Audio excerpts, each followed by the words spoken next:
हम सभी के बीच में आ चुके हैं। सभी मात्र अपने स्थान से खड़े होकर गुरुदेव भगवान को प्रणाम करेंगे। चरण स्पर्श के लिए हमको आगे नहीं बढ़ना है, गुरुदेव को रास्ता देना है। मैं निवेदन करूंगा श्री पागे काका से, श्रीकांत पागे काका, श्री चंद्रकांत गुरुजी शेंडे राजोपाध्याय जी, श्री माधव रत्न पारखे जी, आप स्वामी जी को मंच तक विराजमान करें।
आपण जर या मंदिराचे कोशा म्हणजे सगळे श्रावण मास जमी करतो त्याचे कोशाध्यक्ष माधव काका काका म्हणून प्रसिद्ध आहे आपल्या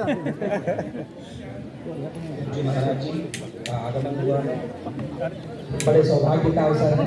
पूज्य महाराज जी विवेकानंद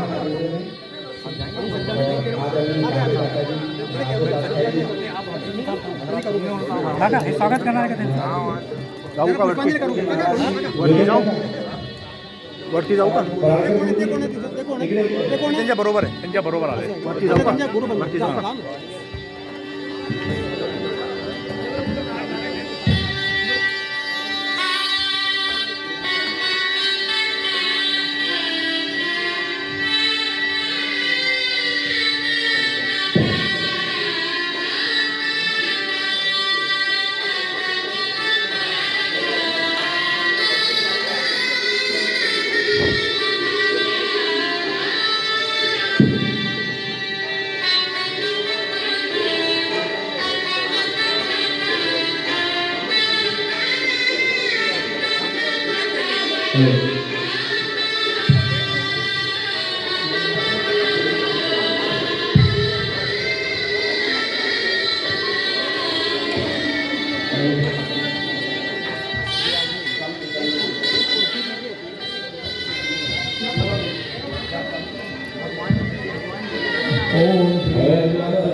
सुमंगल शरुणे भवासि मातवाराजिलो विश्वामिश्रो मातवाहेनो गुरुवदी मासुपर्णो मातवायुष्मान वीरो अस्ता पितृयामो प्रदक्षिणं करिकरत् सुमंगलो भद्रवादी देहा अवकरन्ददर्शनो ग्रहाणा सुमंगलो भद्रवादी शकुले मानस्ते नैशतमागशरो भगवते सुरीरा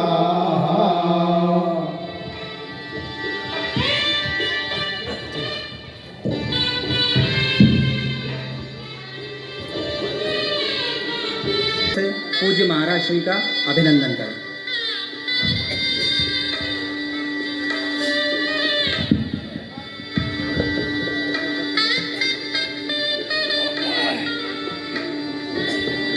पूज्य महाराज श्री के साथ ही उपस्थित इस मठ में उपस्थित सभी संत भगवंत, सभी विद्वज्जनों को, गुरुजनों को मठ की ओर से सादर जय जय सीताराम।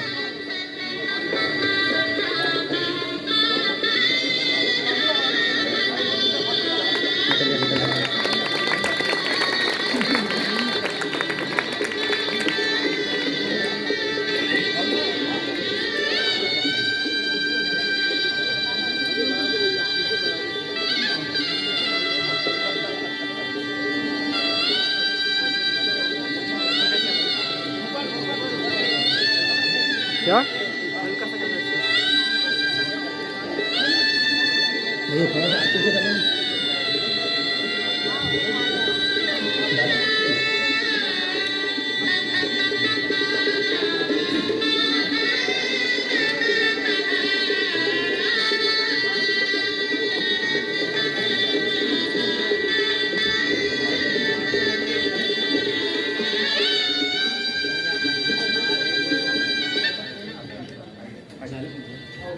जय जय रघुवीर समर्थ। परम पूज्य स्वामी अखिलेशानंद जी, जिनका हमको कल मार्गदर्शन प्राप्त हुआ था, उनकी मंगलमयी सन्निधि प्राप्त हुई है। निवेदन है कि महाराज जी का अभिनंदन करें।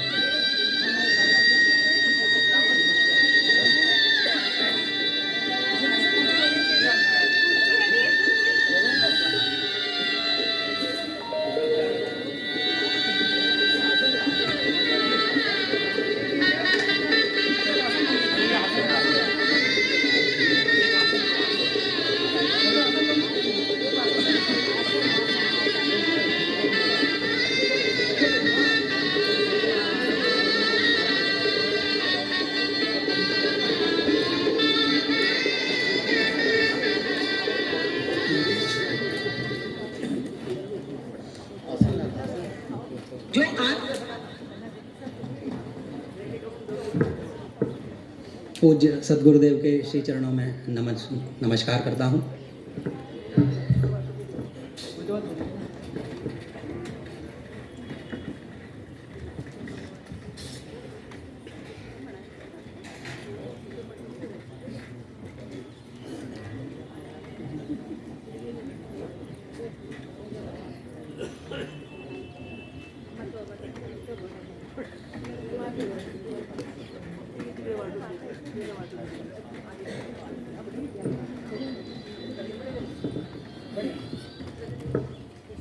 श्री राम।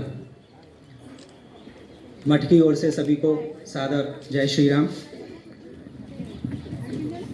यस्य स्मरण मात्रेण ज्ञानमुत्पद्यते स्वयं यैव सर्व संप्राप्तिस तस्मै श्री गुरवे नमः। जिनके स्मरण मात्र से ही सारी सिद्धियां प्राप्त होती हैं, जिनका आगमन ही अपने आप में एक सिद्धि है, उन श्री गुरुदेव भगवान के चरणों में मैं सादर नमन करता हूँ। जैसा कि हम विदित है, ये हमारा तीसरा दिन है, पावन संत समागम का हमारा तीसरा दिन है, इस त्रिवेणी स्नान का हमारा तीसरा दिन है। गुरुदेव भगवान निवेदन करूँ, ये त्रिवेणी इसलिए इसकी संज्ञा ली गई, यहाँ परम पूज्य स्वामी सदगुरुदेव स्वामी वासुदेव महाराज जी की 125वीं जन्म जयंती है, जन्मशती है उनकी, गुरुदेव भगवान की। एक हमारी पहली त्रिवेणी। दूसरी त्रिवेणी, इस मठ में एक संकल्प लिया गया था, 13 करोड़ श्री राम जय जय राम के अनुष्ठान का संकल्प लिया गया था। भगवत चरणों की कृपा से लगभग 23 करोड़ के आसपास का श्री राम नाम जप का अनुष्ठान सिद्ध हुआ। और तीसरी, पूज्य सदगुरुदेव भगवान 3 दिन से हम संत महंतों का दर्शन कर रहे हैं, स्नान कर रहे हैं। हमारे लिए ये जंगम तीर्थराज हैं, हम सभी कृतार्थ हैं और अनुग्रहित हैं। इसी क्रम में दूसरी दृष्टि से यदि देखें तो निर्गुण श्री राम तो सब जगह हैं ही, घट घट वासी। हमारे मठ में सगुण रूप में श्री राम विराजमान हैं और 13 करोड़ के अनुष्ठान से नाम रूप में भी श्री राम विराजमान हैं। तो भगवान के तीनों रूपों का यहाँ एक समवेत स्वर में प्रागट्य हुआ, इसलिए हम सब ने त्रिवेणी स्नान किया। परम पूज्य गुरुदेव के चरणों में प्रणाम करता हुआ एक आपकी अनुमति से एक भजन के लिए निवेदन है। आदरणीय शिरगांव प्रधान।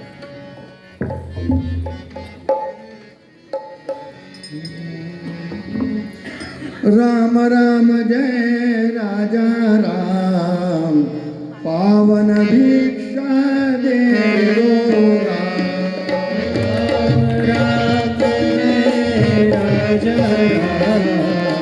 पावन भिक्षा दे दो कोमल वाणी दे दो राम, निर्मल करनी दे दो राम, कोमल वाणी दे दो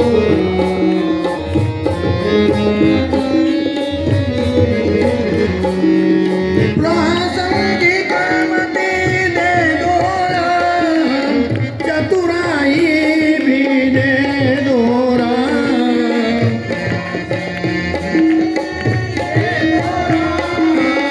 चतुराई भी दे दो राम, हितकारक जो दे दो राम, जन सुखकारक दे दो राम, हितकारक जो दे दो राम, जन सुखकारक इंगितज्ञता दे दो राम, बहुजन मैत्री दे दो राम,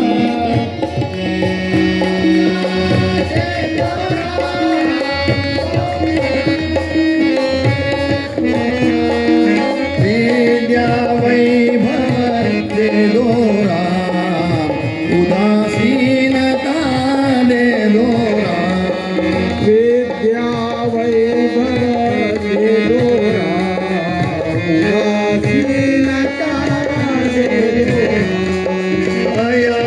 अयाचनाव्रत दे दो राम, नैन जानुआ दे दो राम, अयाचनाव्रत दे दो राम, नैन जानुआ दे दो राम,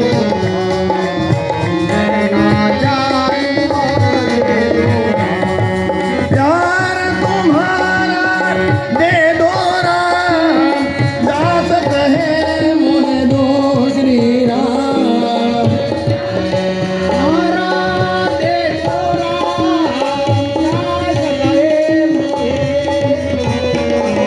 श्री राम जय राम जय जय राम, श्री राम जय राम जय जय राम, श्री राम जय राम जय जय राम, श्री राम जय राम जय जय राम, ओ श्री राम जय राम जय जय राम, श्री राम जय राम जय जय राम, श्री राम जय राम जय जय राम, श्री राम जय राम जय जय राम,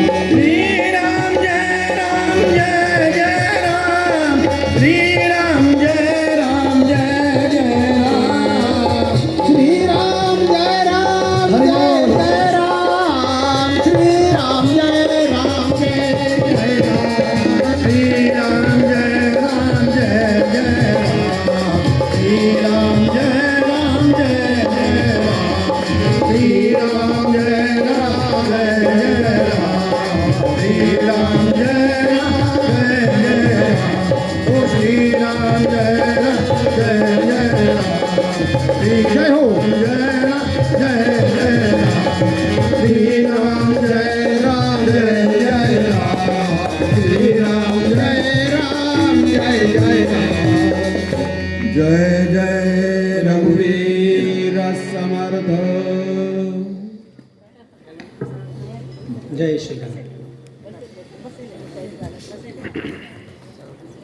तुम प्रिय पाहुन बन पग उधारे, सेवा जोग न भाग हमारे। पूज्य सदगुरुदेव के चरणों में नमन।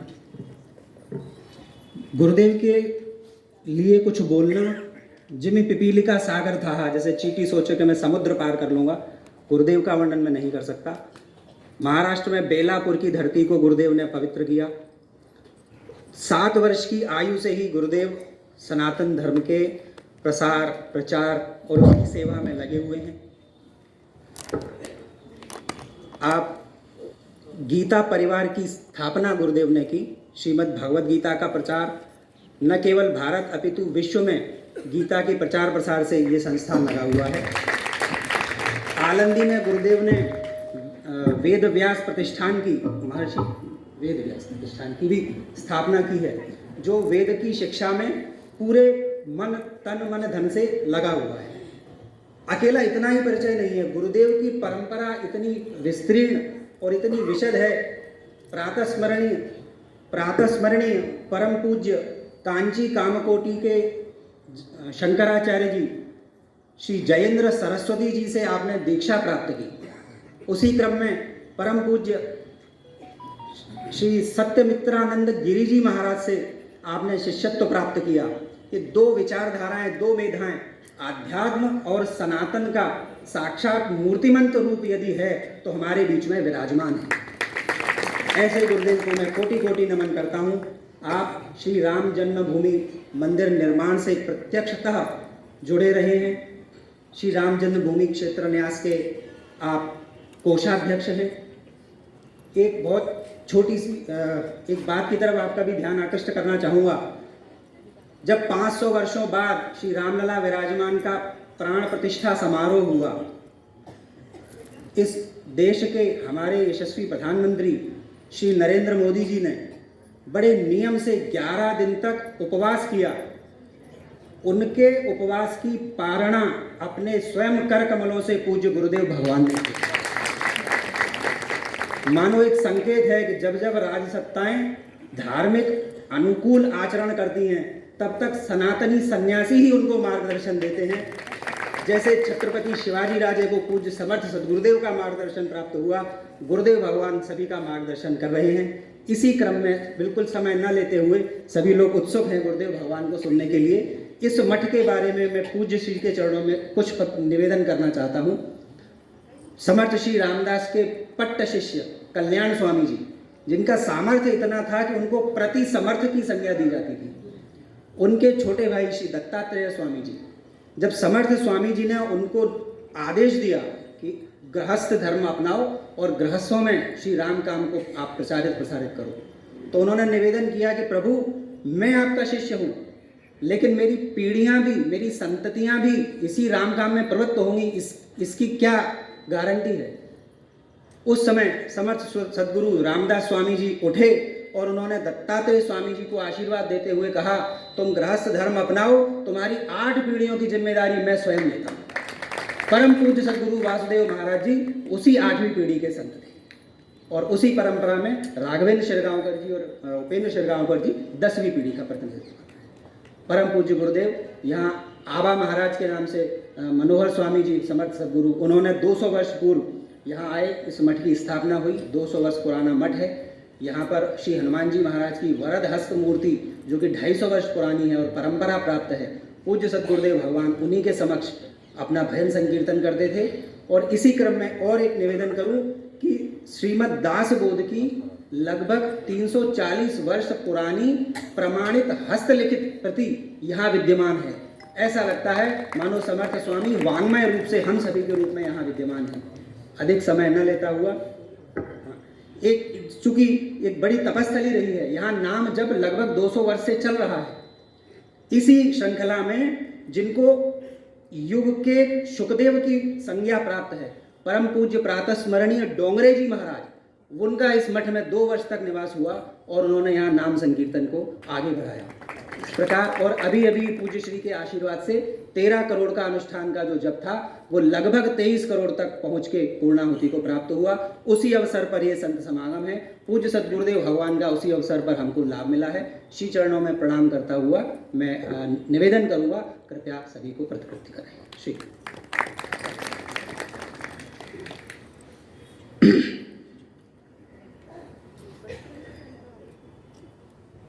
श्री राम जय जय राम। श्री राम जय जय राम। श्री राम जय जय राम। श्री राम जय राम जय जय राम। श्री राम जय जय राम। श्री राम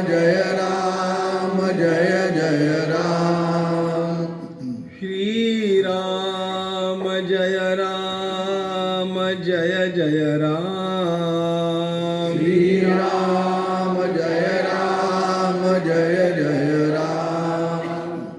श्री राम जय जय राम। श्री राम जय जय राम। श्री राम जय जय राम। श्री राम जय जय राम। श्री राम जय जय राम। श्री राम जय जय राम। श्री राम जय जय राम। श्री राम जय जय राम। श्री राम जय जय राम। श्री राम जय जय राम।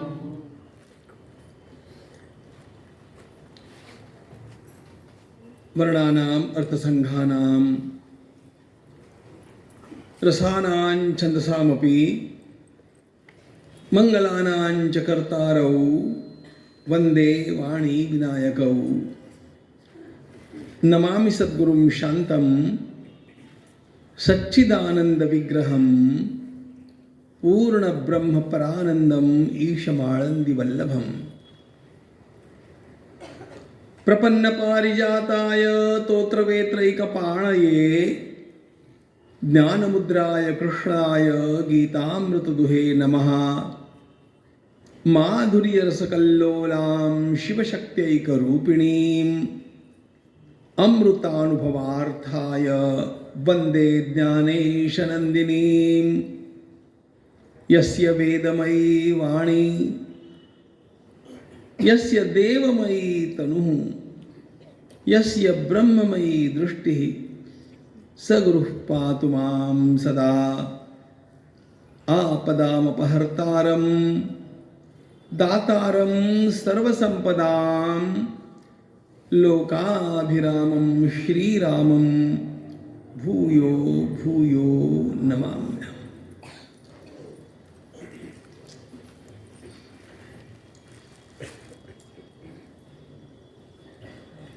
मंगलमय परमात्मा की हम सब लोगों पर अत्यंत महती कृपा है कि हम आज इस नामस्मरण से, नाम संकीर्तन से, नामानुसंधान से, विविध प्रकार की नाम सेवा से भारित इस वातावरण में विराजमान होकर के भगवत चिंतन का आरंभ कर रहे हैं। मनुष्य का जीवन इस सृष्टि का सर्वाधिक महत्वपूर्ण पदार्थ है। महाभारत में प्रश्न आया,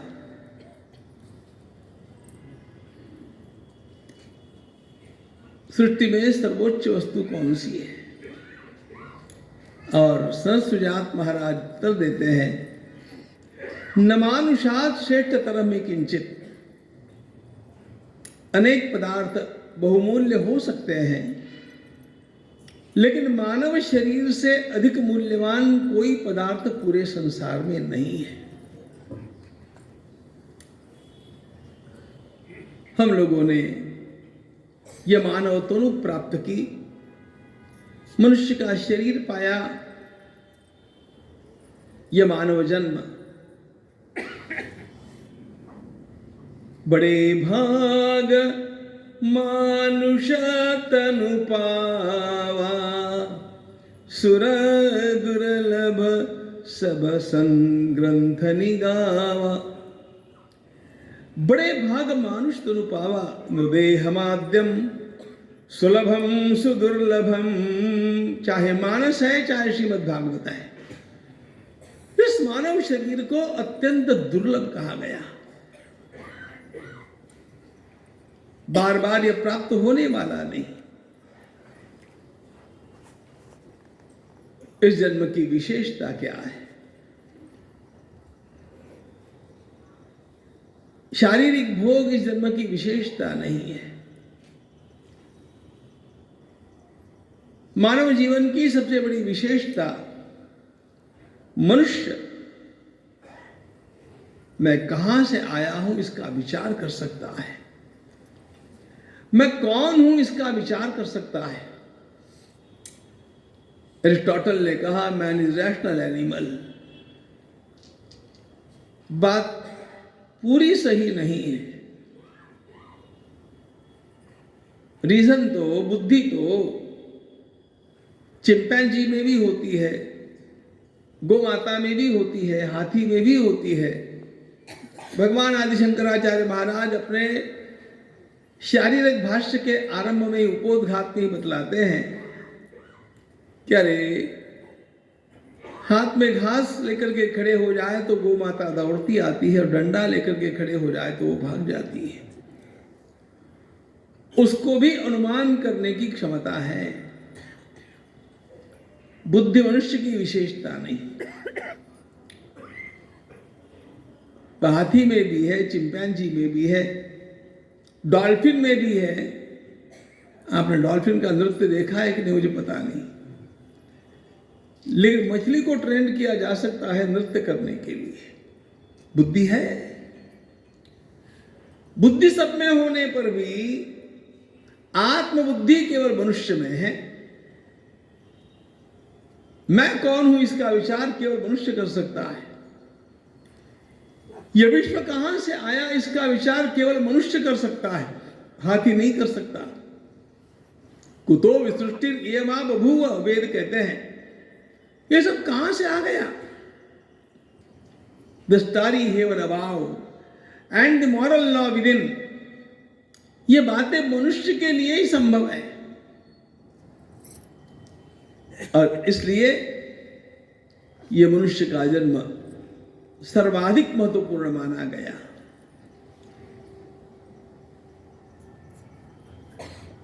मनुष्य के इस जन्म की सार्थकता किस बात में है? वह इस बात में है कि वह स्वयं अपने स्वयं के स्वरूप को पहचान ले। सारे उपनिषदकार मिलकर के एक बात कहते हैं, बाकी बकवास बंद करो, पहले अपने स्वरूप को जानो। तमे वैकम विजानथ आत्मानम अन्या वाचो विमुंचत। Man no thyself. सब कुछ जाना और स्वयं को नहीं जाना।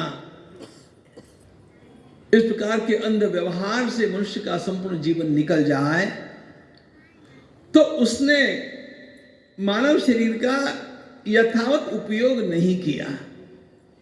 थोड़ा बहुत किया होगा, लेकिन जितना हो सकता था उतना नहीं किया। सारे उपनिषद एक बात बार बार कहते हैं, आत्मानं विद्धि, अपने को जानो, स्वयं को जानो। काय सांगितलं समर्थांनी? ज्ञान म्हणजे काय? ज्ञान का अर्थ क्या है? पहावे आपणासी आपण या नाव ज्ञान। मैं अपने स्वयं को जानूं, यह ज्ञान है, और यह ज्ञान केवल मनुष्य को ही प्राप्त हो सकता है। इस ज्ञान को प्राप्त करने की क्षमता केवल मानव शरीर में, मानव जन्म में है। और इसलिए जिसके द्वारा यह प्रयास किया गया, सारे प्रयास कोई एक ही जन्म में पूर्ण हो जाए ऐसा नहीं कहा जा सकता। बहूनां जन्मनां अन्ते ज्ञानवान् मां प्रपद्यते अनेक जन्म संसिद्धा ततो याति परां गतिम्। इसमें अनेक जन्म लग सकते हैं, लेकिन इस जन्म में मैंने उस बात के लिए कुछ प्रयास किया कि नहीं, मैं कुछ उस मार्ग में आगे बढ़ा कि नहीं। जिसने जिसने ये प्रयास किया उसने अपने मानव जन्म को सार्थक किया, और जिसने इस प्रकार का कोई प्रयास करने की बात सोची ही नहीं, वह जीवन तो जिया लेकिन उसका जीवन पशुवत जीवन हो गया। इसलिए मानव जीवन की सार्थकता के लिए, अब ये मानव जीवन कितना दुर्लभ है, आपने कभी पढ़ी है कि नहीं मुझे पता नहीं।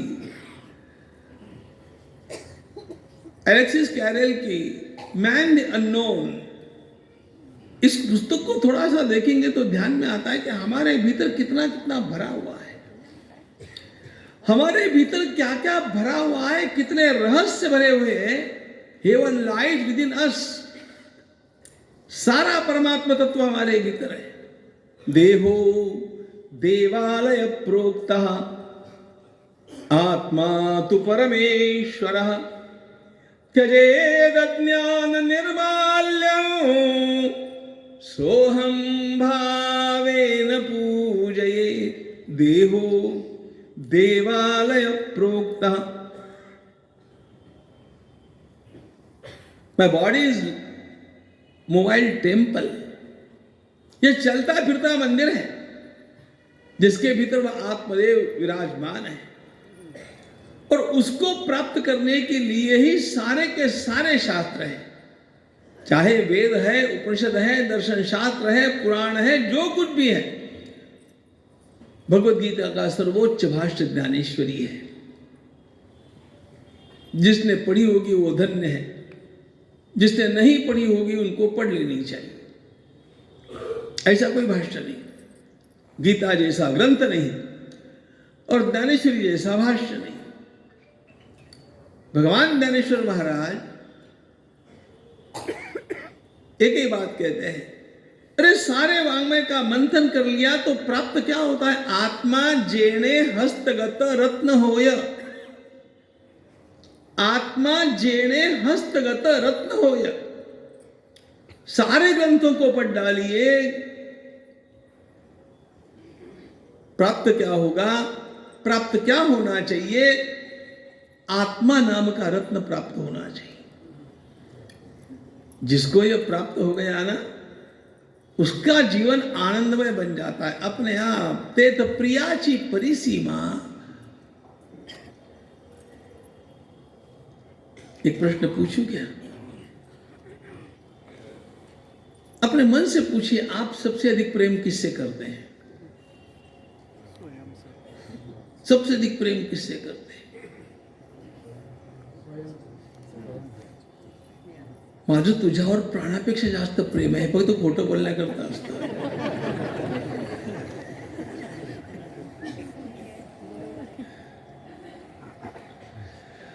हर व्यक्ति सर्वाधिक प्रेम स्वयं से करता है। सर्वाधिक प्रेम स्वयं से करता है और स्वयं को जानने का प्रयास नहीं करता। ये उसकी विडंबना है। अपना सबसे अधिक प्रेम स्वयं से है, ये बात प्रमाणित करने की कोई बड़ी परीक्षा आवश्यक नहीं है। यदि यहाँ की एक फोटो ली जाए ना और कल के अखबार में वो आ जाए ना,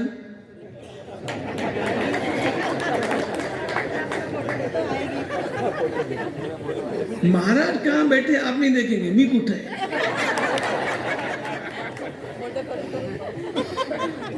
एक टिंब मी।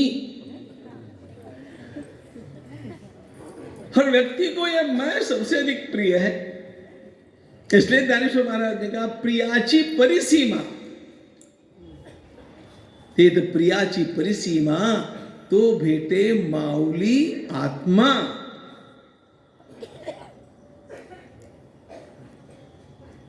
दुख की बात यह हो जाती है कि हमने सबको जानने का प्रयास किया,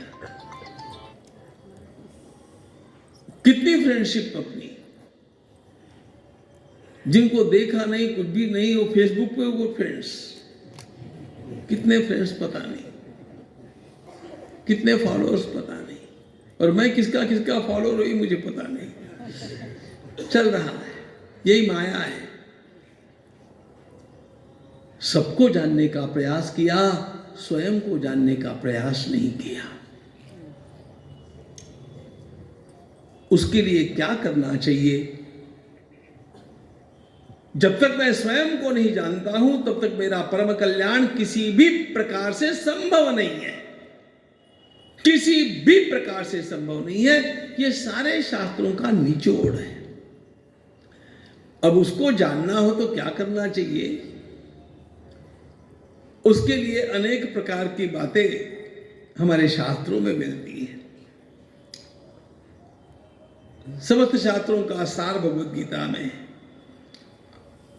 और भगवत गीता में वैसे तो हर अध्याय को योग कहा गया, पूरे गीता को योग शास्त्र कहा गया,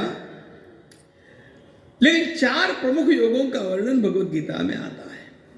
4 प्रमुख: ज्ञान योग, कर्मयोग, भक्ति योग और ध्यान योग। ध्यान योग को भगवत गीता ने स्वतंत्र योग माना है। ध्यानेनात्मनि पश्यन्ति केचिदात्मानमात्मना अन्ये सांख्येन योगेन कर्मयोगेन चापरे आदि आदि। ध्यान स्वतंत्र योग है। अब इन सारे प्रकार के योगों में से हम लोगों के लिए उपयोगी योग कौन सा है? योग शब्द का अर्थ है जिससे हमें अपने आत्मा की पहचान हो जाए, वो प्रक्रिया। अब योग के बहुत सारे अर्थ हैं, सारा विषय यहां पर बोलने की आवश्यकता नहीं है, लेकिन संभव भी नहीं है। लेकिन उस परमात्मा से मैं अभिन्न हो जाऊं, उस परमात्मा की मेरी पहचान हो जाए, मेरे स्वरूप को मैं जान लूं। समर्थांनी काय सांगितलंय सगळ्यात मोठा धर्म? सगळं धर्मा माझी धर्म, स्वरूपी राहणे हा स्वधर्म। स्वरूप, स्वरूप यानी हम आईने में देखते वो रूप नहीं। स्वरूप हमारा अंतर्गत सही रूप जन्म जन्मांतर से जो आया। तो उसे प्राप्त करने के लिए भगवत गीता ने ज्ञान मार्ग कहा, कर्म मार्ग कहा,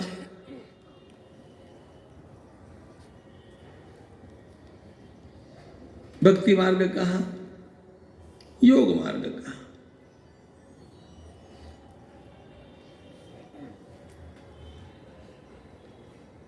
सबसे पहले कर्मयोग आता है।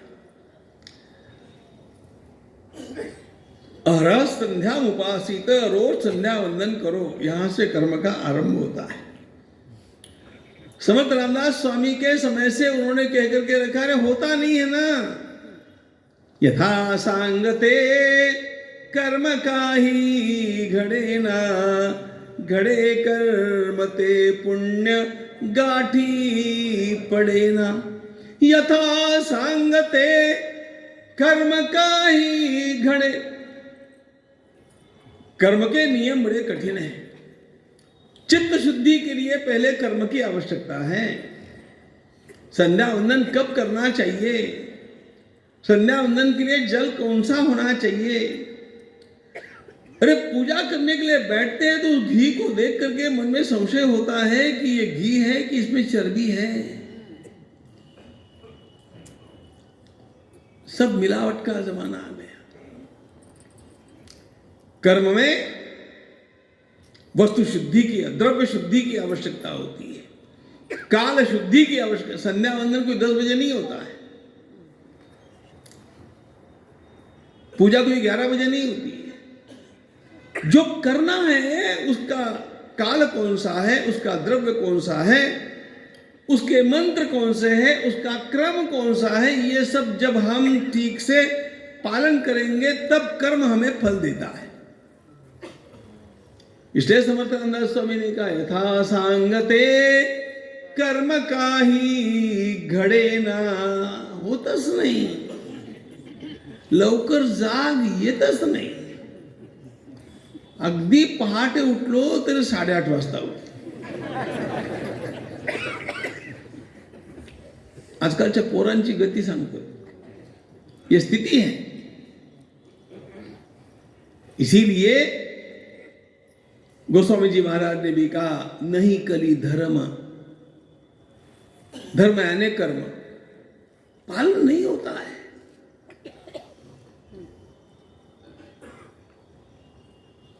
एक बारीक नियम है।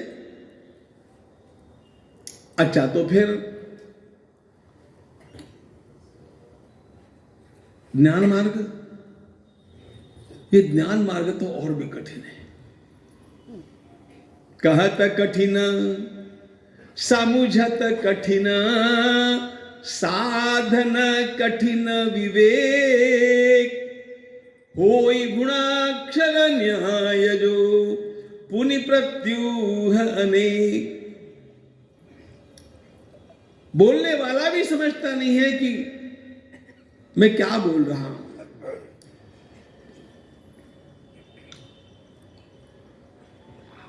एक ने पूछा, सर फिलॉसफी की व्याख्या क्या है, व्हाट इज फिलॉसफी। वो फिलॉसफी का प्राध्यापक पढ़ा रहा था। उसने कहा, सुनो, अंधा आदमी अंधेरे कक्ष में आंखों पर काली पट्टी बांध करके वहां जो नहीं है ऐसे काले बिल्ली को खोजने का प्रयास करे, उसका नाम फिलॉसफी।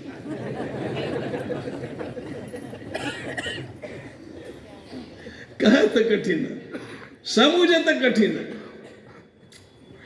वेदांत पढ़ लीजिए, पढ़ करके समझते कितने ये प्रश्न है।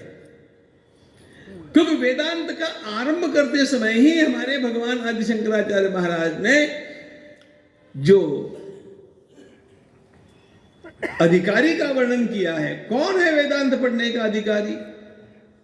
आत्मानात्म वस्तु विवेक, जिसे आत्मा और अनात्मा के वस्तु का विवेक निर्माण हो गया। यह मूत्रादि फल भोग विराट, जिसे भूमंडल पर के किसी भी पदार्थ की आवश्यकता नहीं रही, जिसको चाहिए नहीं। अरे क्या नहीं चाहिए? हम तो मंदिर में भी जाते, पूजा भी करते हैं, तो चाहने के लिए ही करते हैं। सुख संपत्ति घर आवे, कष्ट मिटे तन का। आरती की यही पंक्तियां सबको ज्यादा अच्छी लगती है, इसलिए कुछ लोगों ने उन पंक्तियों में और वृद्धि कर दी। बाकी घर लक्ष्मी आवे, धन धन हो जावे, पता नहीं क्या क्या क्या क्या आवे। मूल बात यह है कि ये व्यक्ति वेदांत पढ़ने का अधिकारी है क्या? यह फल भोग विराट, अमूत्र फल भोग विराट। मुझे यहां भी कुछ नहीं चाहिए, स्वर्ग में भी कुछ नहीं चाहिए। अरे हम लोग तो यहां का होने के बाद वहां का रिजर्वेशन करके रखते हैं।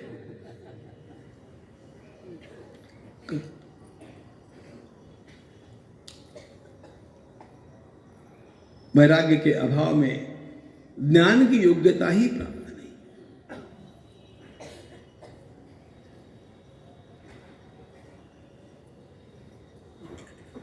शमदमादि षट संपत् और मुमुक्षुत्व विस्तार नहीं करता हूं। यह साधन चतुष्टय जब होता है अपने भीतर, तब वेदांत का पहला पन्ना खोलने का अधिकार आता है। ये मेरी बात नहीं बोल रहा हूं, शंकर भाष्य के प्रथम पन्ने पर आपको यह पढ़ने मिलेगा। किसका अधिकार है? योग का किसको अधिकार है? योग की बात करना, यह आसन प्राणायाम योग नहीं है। आसन प्राणायाम तो हम योग का आरंभ है। श्रीमद् भागवत में 2 शब्द आते हैं, योग शब्द भी आता है, कुयोग शब्द भी आता है। हंतास्मिन् जन्मनि पुनः मामां प्राप्तुमिहारसि अभिपक्व कषायाणाम दुर्दर्शोहम कुयोगिनाम। कुयोगी यम नियम आसन प्राणायाम प्रत्याहार धारणा ध्यान समाधि, ये योग के 8 अंग हैं। इनमें जो यम नियमों का पालन किए बिना आसन प्राणायाम करता है वो कुयोगी है। हम उनका विचार ही कहां करते हैं?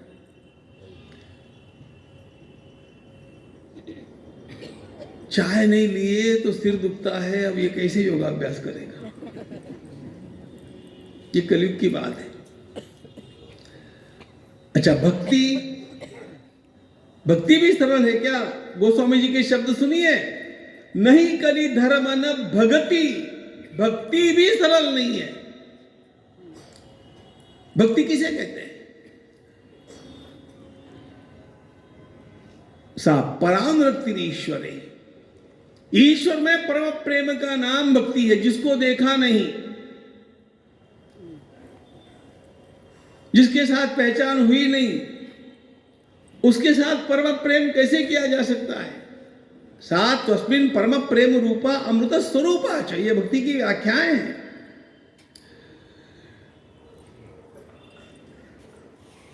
तो बड़ा कठिन है।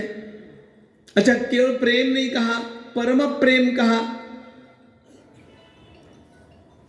परम प्रेम का अर्थ होता है बैसाख के महीने में दोपहर के समय जब हम दूर रास्ता तय करके आते हैं और प्यास से व्याकुल हो जाते हैं, उस प्रकार की व्याकुलता।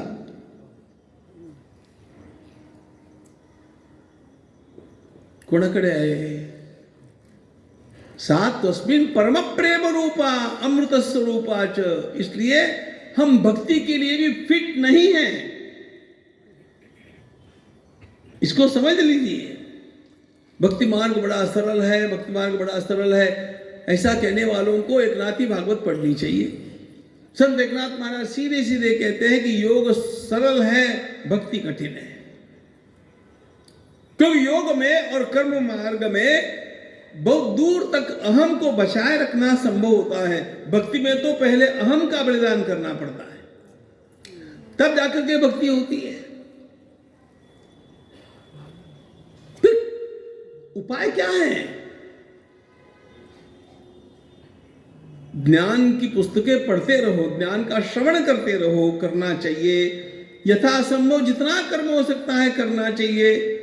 उपासना का जो कुछ भी आप समझते हैं उतना अपने जीवन में पालन करना चाहिए। गौण भक्ति के रूप में तो भी वो काम करेगा, ये समझना चाहिए। और कुछ नहीं करते, थोड़ा योगाभ्यास जो भी कर सकते करना चाहिए। लेकिन ध्यान रखना, ये सारे साधन जितने भी है ना, ये भरोसे के नहीं है। संत तुकाराम महाराज ने कहा, ये साधन आपको अंत तक नहीं पहुंचाएंगे। तुका म्हणे अवघी चोरे।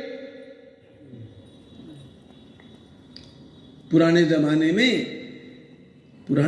में क्या, अभी भी वही हालत है। सायंकाल के समय यात्री जाते थे तो कोई ऐसे चोर उनके साथ यात्रियों का रूप लेकर के मिल जाते थे। हम भी आप ही के समान हैं, आप ही के समान है। कुछ देर तक साथ में चलते, बाद में उनको लूट लेते। उसी प्रकार पहले ज्ञान बड़ा अच्छा लगता है, योग बड़ा अच्छा लगता है, कर्मकांड बड़ा अच्छा लगता है। त्रिपुंड भस्म लगा करके बैठते हैं महाराज, तो क्या रूप दिखता है। वो सब ठीक है, थोड़ी देर तक आगे ले जा करके आपको साधन से ही डिगा देंगे। तुका मणे आओगी चोरे।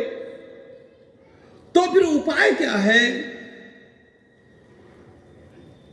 गोस्वामी जी महाराज हमें भ्रम में नहीं रखना चाहते। वे कहते हैं, नहीं कली धर्मन भगति विवेकु, राम नाम अवलंबन एकु, राम नाम अवलंबन एकु। सर्वश्रेष्ठ उपाय इस कलयुग में यदि कुछ होगा तो वो ये है, भगवान नाम।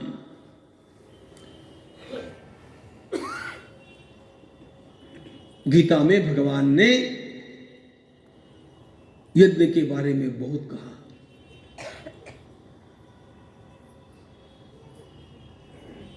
एक यज्ञ शब्द को लेकर के भगवान ने उसके विविध अर्थ करते हुए 12-13 प्रकार के यज्ञ बतला दिए। दैव यज्ञ, तपो यज्ञ, योग यज्ञ, तथा परे स्वाध्याय यज्ञ, यज्ञाश्च यते संसर्वताः, अपाने जुवति प्राणम, प्राणे पानम इत्यादि इत्यादि।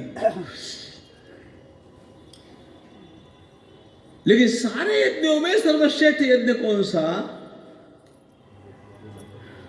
भगवान विभूति योग में बतलाते हैं, अर्जुन जो मैंने पहले यज्ञ के स्वरूप बताया वो सब ठीक है रे, लेकिन मेरा स्वरूप यज्ञ का कोई होगा तो यज्ञानाम जप यज्ञोस्मि स्थावराणाम हिमालय, यज्ञानाम जप यज्ञोस्मि।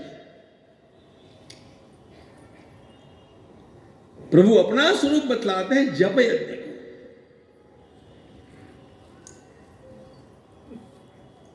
सारे यज्ञों में सर्वश्रेष्ठ स्थान देते हैं जप यज्ञ को। जप करते रहो, किसी भी मंत्र का जप करते रहो। यज्ञानाम जप यज्ञ।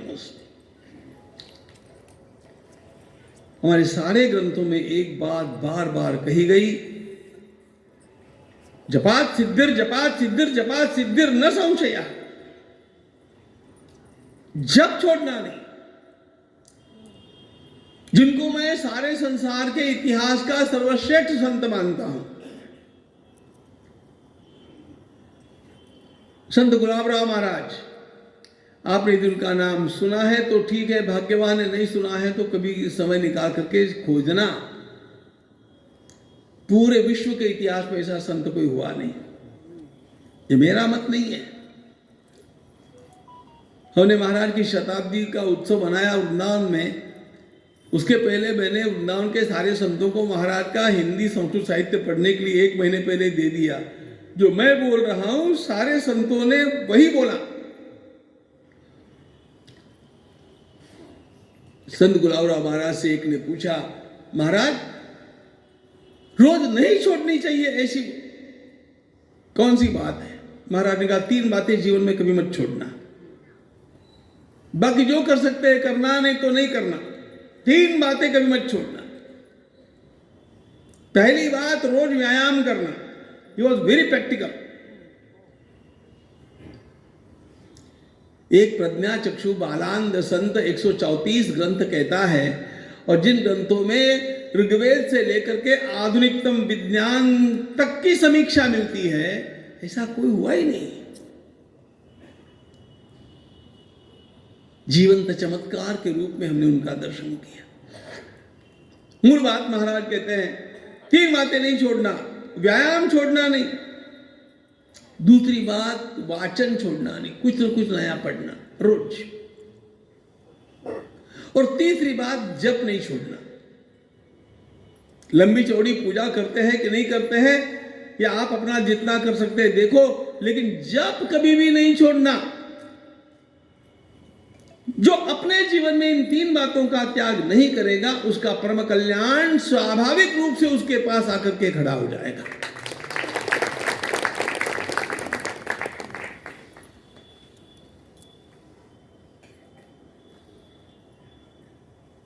यज्ञानाम जप यज्ञोस्मि।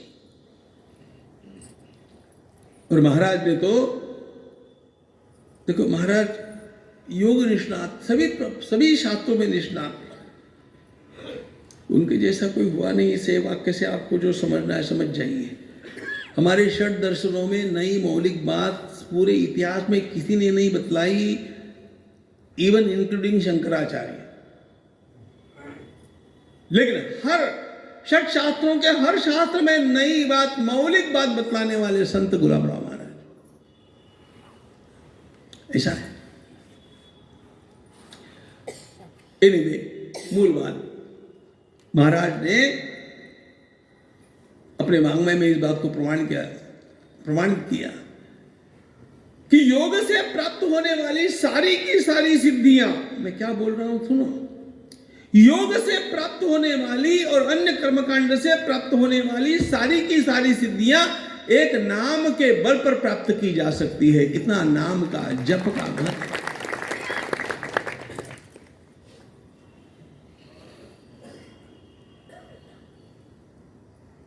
यज्ञानाम जप यज्ञ।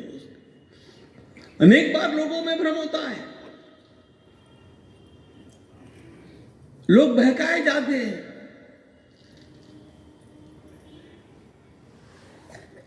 महाराष्ट्र में एक बड़े महान संत हुए, संत गोंदवलेकर महाराज,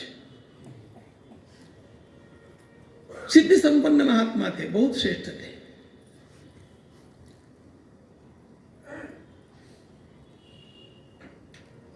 और अपने पास आने वाले को उन्होंने और कुछ कहा ही नहीं, इतना ही कहा, श्री राम जय जय राम का जप करो, कुछ मत करो, इतना ही करो।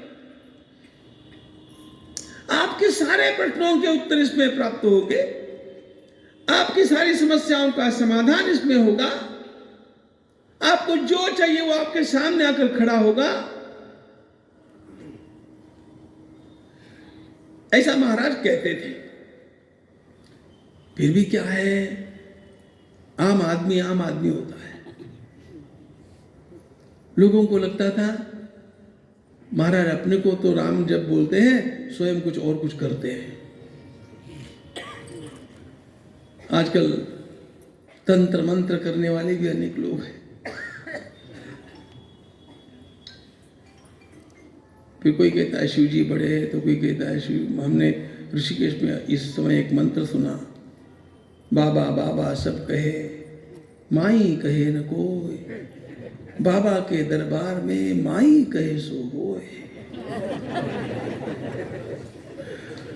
तो देवी की उपासना करो, इसकी करो, उसकी करो, चलता ही है। तो लोगों को आशंका थी कि गोंदवलेकर महाराज कुछ और करते हैं। प्रसंग बताता हूं, संत कितने करुणावान होते हैं।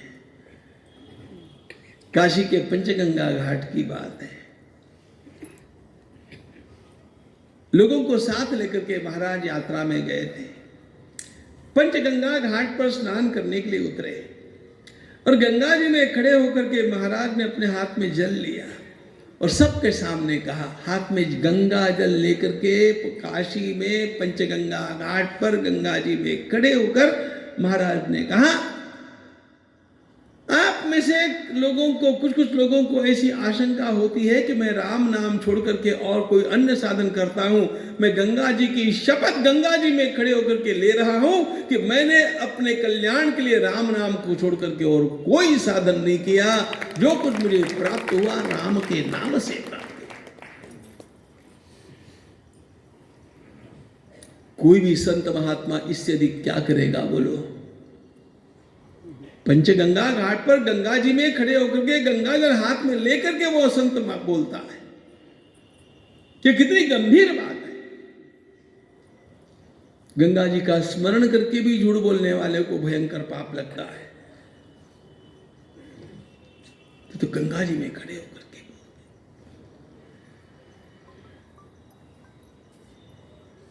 महाराज ने प्रमाणित किया,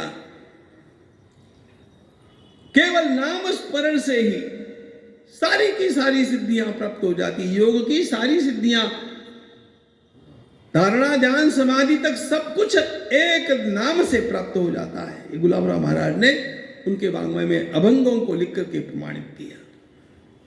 बस ये करने वाला चाहिए।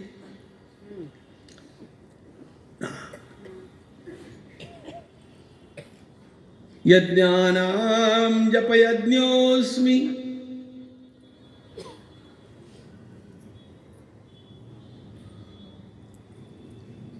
किसी भी मंत्र का जप करने से सिद्धि प्राप्त होगी, किसी भी मंत्र का।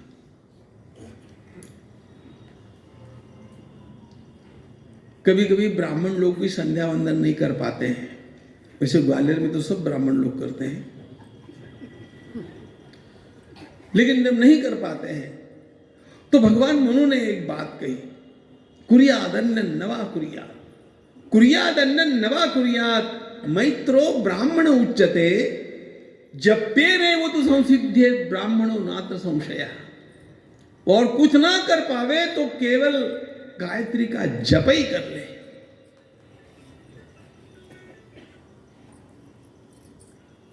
आजकल क्या हो गया पता है क्या? हमारे यहां पर फैशनेबल स्पिरिचुअलिज्म चला, फैशनेबल स्पिरिचुअलिज्म। इससे सब लोग है ना मेडिटेशन की बात करते हैं, मेडिटेशन, ध्यान ध्यान। कोई माला फेरने को बोलता नहीं है, ये आउटडेटेड हो गया मूर्खों की दृष्टि से। कोई जप करने की बात नहीं करता है, मेडिटेशन पता नहीं क्या करते हैं।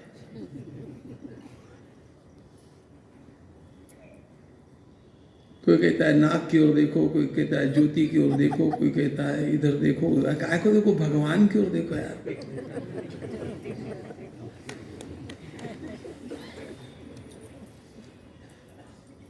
हम ध्यान की अवहेलना नहीं करते हैं मित्रों।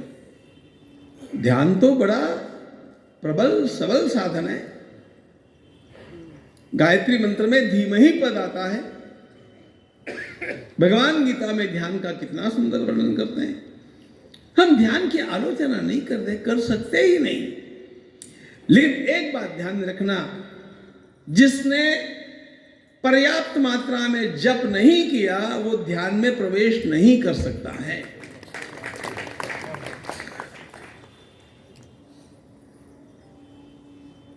स्वामी विवेकानंद ध्यान सिद्ध महात्मा थे। आपने नहीं पढ़ा होगा तो कभी पढ़ना। उनके गुरु बंधु अभेदानंद जी ने लिख करके रखा है कि दक्षिणेश्वर की पंचवटी में रात्रि के समय नरेंद्र जब ध्यान के लिए बैठता था, केवल कौपीन लगा करके, तो 10 मिनट के अंदर मच्छरों से भर जाता था उसका शरीर। और ऐसी अवस्था में नरेंद्र 6 घंटे बिना हिले डोले बैठता था। मच्छरदानी में एक मच्छर घुस जाए तो क्या दुर्दशा होती है।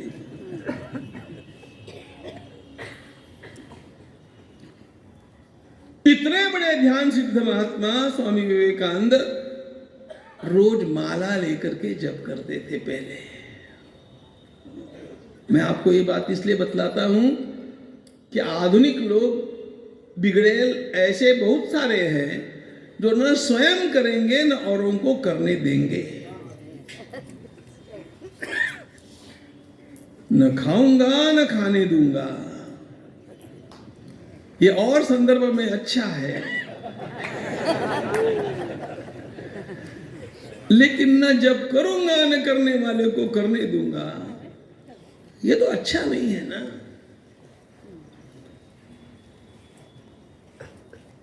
आपको पता होना चाहिए, स्वामी जी की महासमाधि के दिन स्वामी जी ने जब अपना शरीर त्यागा, उस समय उनके हाथ में जप की माला थी। अपने शैया पर लेटे हुए थे, हाथ में जप की माला, जप करते करते गए। His mala was a message for us all. Mind well. मैं कभी कभी कहते रहता हूं कि ध्यान तो टेक ऑफ है, जीवात्मा परमात्मा की ओर लपक गया, ये ध्यान है। लेकिन ध्यान का टेक ऑफ लेने के लिए पहले जप के रनवे के ऊपर दौड़ना पड़ता है। विमान जब तक रनवे पर दौड़ती नहीं तब तक वह टेक ऑफ कर सकते हैं। इसलिए जब ये भूमि है, ध्यान में सब छूट जाता है, फिर माला भी छूट जाएगी। फिर माला का छूट जाना भी एक अलंकार है, लेकिन उसके पहले नहीं। मंत्र का जप, जपात सिद्धिर जपात सिद्धिर जपात सिद्धिर न संशय। अब प्रश्न यह आता है जप किसका किया जाए। गायत्री का कर सकते हैं, और कोई लोग तो मृत्युंजय का जप करते हैं, कोई फिर और अन्य सब जप करते हैं। अभी ऐसे बोलना ठीक नहीं है, करते हैं। सभी जप अच्छे हैं, सभी जप अच्छे हैं, लेकिन राम जी के नाम का जप सर्वश्रेष्ठ है, इसके बारे में अपने मन में आशंका कभी मत।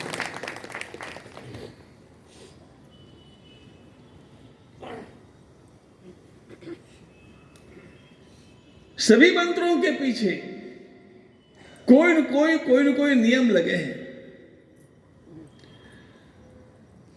गायत्री का मंत्र कितना प्रभावी है, लेकिन आप सवेरे 3 बजे उठ गए और जप करने के लिए बैठ गए तो नहीं चलता ना। आपने स्नान नहीं किया है और आपको जप करना है, नहीं चलता ना।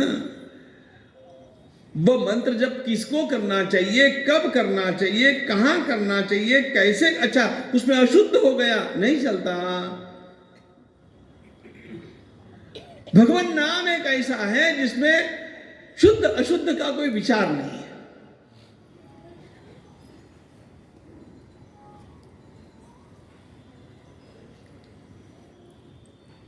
एक ने मुझसे पूछा, महाराज सूतक में राम नाम ले सकते हैं?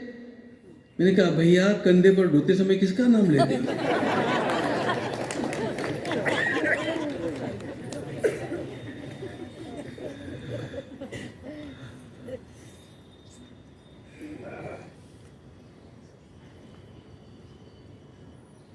भगवान नाम सर्वोपरि है। संपूर्ण श्रीमद् भागवत ग्रंथ का सार क्या है? अंतिम श्लोक में भगवान बतलाते हैं, सूत जी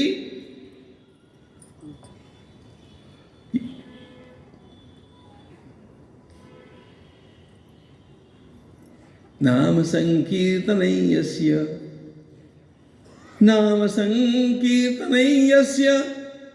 सर्वपाप प्रणाशनम प्रणामो दुःख शमनः तन्नमामि हरिम। यहाँ श्रीमद् भागवत का ग्रंथ समाप्त होता है। नाम संकीर्तनम यस्य सर्वपाप प्रणाशनम।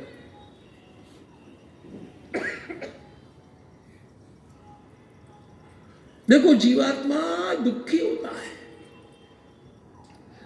वो अभाव से दुखी होता है, प्रिय व्यक्ति के वियोग से दुखी होता है, मोह के कारण दुखी होता है, अपने कृत कर्मों से भी दुखी होता है कि मैं चाहता नहीं था लेकिन मुझसे इतने पाप हो गए ना, अब मैं क्या करूं।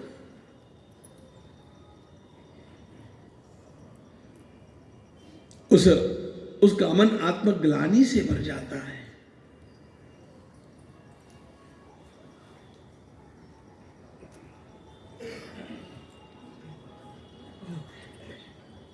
ऐसे पापी के लिए भी आधार भगवत भक्ति होती है। ज्ञान तो यह कहेगा कि पहले तुम शुद्ध होकर के मेरे पास आओ, और भक्ति यह कहती है कि जैसे हो वैसे मेरे पास आ जाओ।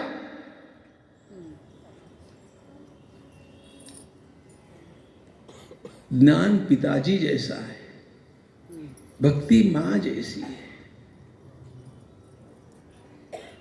पिताजी ऑफिस में से आए और छोटा बच्चा किरकिर किरकिर रो रहा है, अस्वच्छ भी है, और वो आया पिताजी के पास। पिताजी कहते पहले उसको ले जाओ।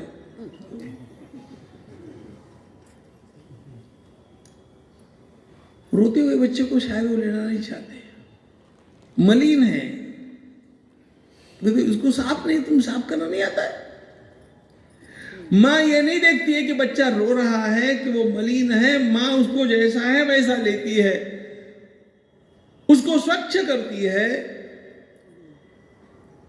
वो रो रहा है तो उसे द्राक्षम, खारजूर, मामरम, पुरानी माँ कुछ खाने पीने के बाद लड्डू दिखाती है, नई माँ चॉकलेट दिखाती है, जो भी चीज दिखाती होगी। और बिगड़ेल माँ मोबाइल दिखाती है। ग्वालियर में नहीं कोई ऐसा करता।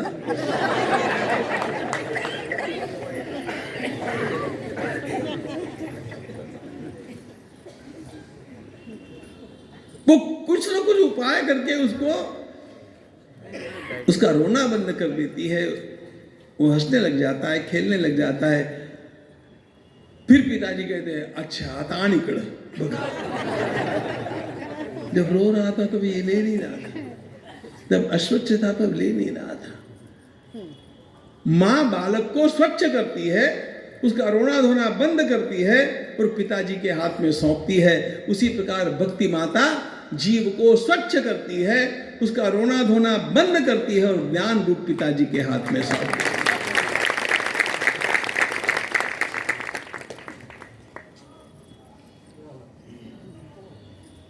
यह सामर्थ्य मां का है, यह सामर्थ्य भक्ति का है। इसलिए भगवान सीधे सीधे कहते हैं, अपिचे सुदुराचारो भजते माम अनन्यभा साधुरेव समन्तव्यः सम्यग् व्यवसितो हि सः क्षिप्रं भवति धर्मात्मा शश्वच्छान्तिर्निगच्छति कौन्तेय प्रतिजानीहि न मे भक्त प्रणश्यति। ये भक्ति का महात्म्य है। लेकिन ये भक्ति भी किसकी की जाए और कैसे की जाए, ये प्रश्न खड़ा हो जाता है। क्योंकि भक्ति में भगवान क्या करते बताए, पूरी गीता का सार निकाल करके भगवान ने अर्जुन को अंतिम 2 श्लोकों में कहा, सुनो अर्जुन, अब तक इतने लंबे संवाद में मैंने तुम्हें जो कुछ कहा है उसके सार का सार बतलाता हूं। The essence of the whole essence.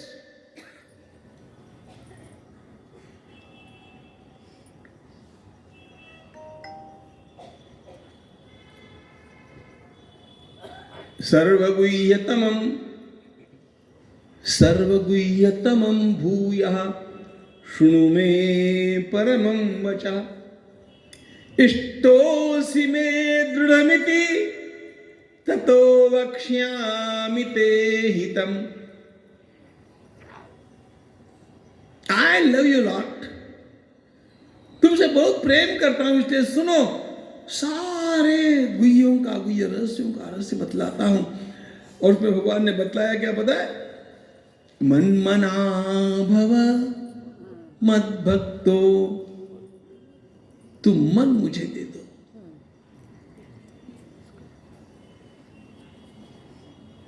दे दो, दे सकते क्या? दो। अरे भाई, मन देना कैसे? मन यदि इस प्रकार का कोई पदार्थ होता कि मैंने आपको दे दिया तो उनके पास चला जाता, मेरे पास वापस नहीं आता। लेकिन ये मन, मैं दे रहा हूं ऐसा कहने के बाद में भी तुरंत मेरे पास वापस आता है। इधर से आया उधर गया, उधर से आया उधर गया। मन देना कैसे? भगवान ने ये कहा है, मैं तुम्हें सबसे सरल बात बतलाता हूं, सबसे गोपनीय बात बतलाता हूं। मन मुझे दे दो। मन कैसे देना? प्रश्न ये है। मन स्थूल पदार्थ होता क्या, हम दे देते। एक घड़ी देना है, दे देते। वो इतना सरल पदार्थ है कि वो दिया नहीं जाता। मैं दे रहा हूं ऐसा कहा जा सकता है, लेकिन वो दिया नहीं जाता, उस स्थूल पदार्थ नहीं, वो कोई टिकता ही नहीं है। इस मन को कैसे दे, तो मन कैसे देना ये जानना होना, तो मन क्या है ये समझना पड़ता है। और मन क्या है, अब इस मन की व्याख्याएं साइकोलॉजी में, अभी विद्वान लोग मेरे सामने बैठे हैं सब लोग, इनको पूछो। इतनी सारी साइकोलॉजी की पुस्तकें हैं मनोविज्ञान की,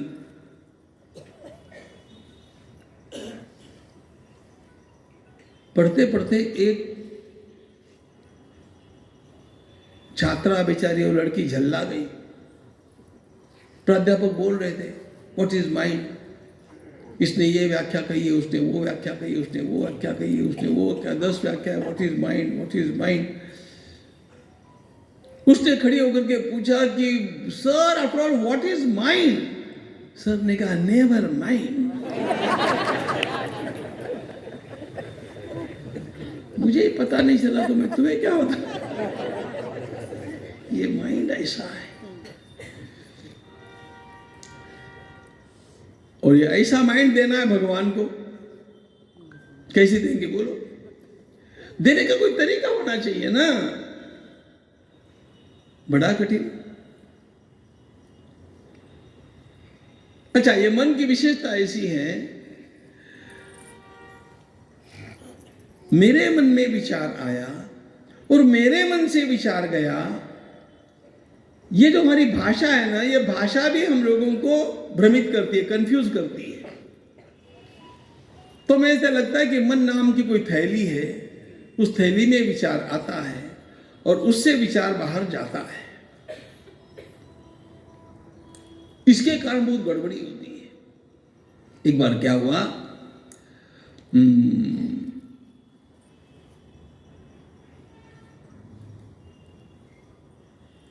एक विवाह हुआ, तरुण दाम्पत्य है और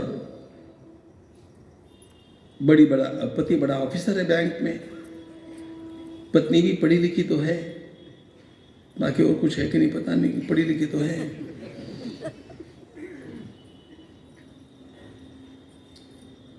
तो एक दिन उसने विचार किया कि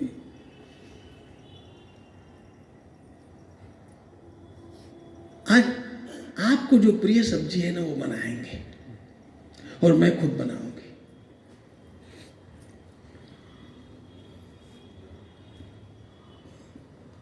पति को इतना आह्लाद हुआ, इसके हाथ का खाने मिलेगा। ऐसा होता है भाई, हम अमेरिका जाते हैं ना तो जिनके घर में रुकते हैं ना उनको बड़ा आह्लाद होता है। इसलिए होता है कि महाराज आपके आने के कारण हम लोगों को ताजा भोजन मिलता है।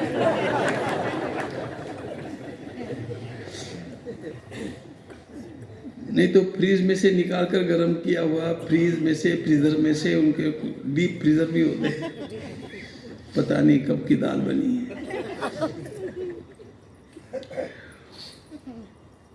तो उसने कहा कि तुम बनाओगे? उसने हाँ,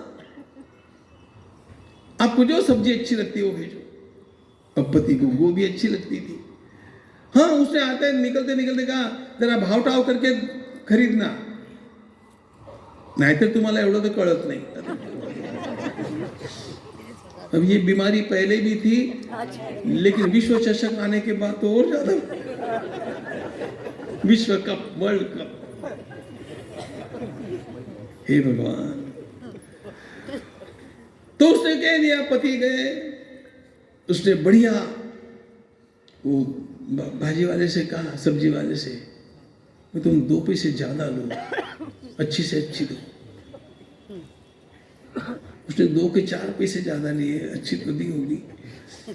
उसने घर पर भेज दी और बाद में बड़ा डोलता हुआ आ रहा था कि जाने के बाद में अपने को इसकी बनाई हुई गोभी की सब्जी खाने मिलेगी।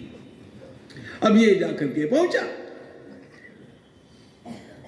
उससे पूछा गोभी अच्छी थी ना? उसने कहा कसली अच्छी होती? क्या अच्छी थी? क्यों? अच्छा, कैसे गोभी देख करके भेजी आपने? उसका क्यों, मैंने अच्छी भेजी थी। काय की अच्छी थी? मैं देखती रह गई, एक पत्ता निकला, दूसरा पत्ता निकला, तीसरा पत्ता निकला, चौथा पत्ता निकला, पत्ते पत्ते निकलते गए, गोभी तो निकली नहीं।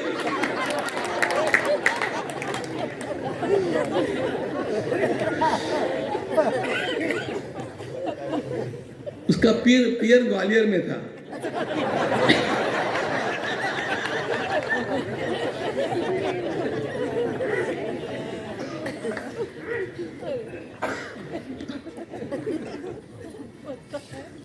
पत्ते निकलते गए, गोभी तो थी नहीं। पति ने कहा, फिर तुमने पत्तों का क्या, गाय को दी।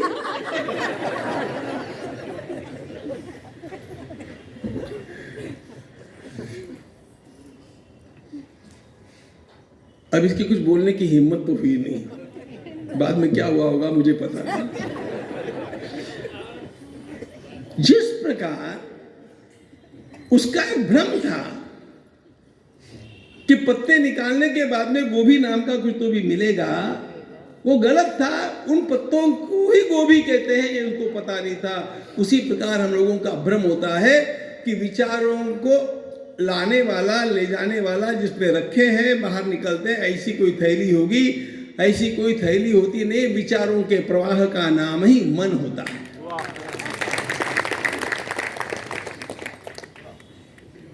ये सारे विचारों का प्रवाह ही मन है। ये सारी वृत्तियां उठने वाली,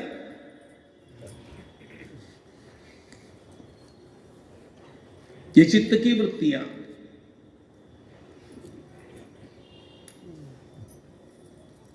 इनके अलावा कुछ मन नहीं होता है। इस प्रवाह का नाम मन है। अब इस मन को भगवान को देना है, भगवान में लगाना है, तो कैसे लगाएंगे? पतंजलि ने एक उपाय बताया। तत्प्रतिषेधार्थम एक तत्वाभ्यास। यदि आपको इसको रोकना है तो एक तत्व का अभ्यास करो। अब एक तत्व क्या है? देखो मेरे सामने सारे ग्रंथ हैं। एक तत्व नाम दृढ़धरी मना, हरि सी करुणा यही ल तुझी। ज्ञानेश्वर महाराज कहते हैं एक तत्व को पकड़ लो, और वो एक तत्व क्या होता है? नाम को पकड़ लो, मन अपने आप आपके पकड़ में आ जाएगा। नाम को पकड़, बाकी सारे के सारे विचार शिथिल हो जाएंगे, गल जाएंगे। एक विचार को पकड़ लो, एक नाम को पकड़ लो। तत्प्रतिषेधार्थम एक तत्वाभ्यास, एक तत्व नाम दृढ़धरी मना। एक तत्व को पकड़, वो तत्व है नाम।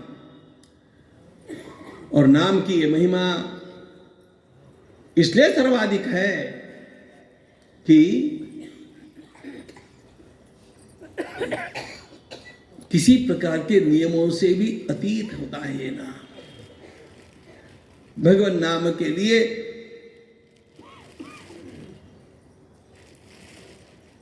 समय का बंधन नहीं, शुद्धता का बंधन नहीं।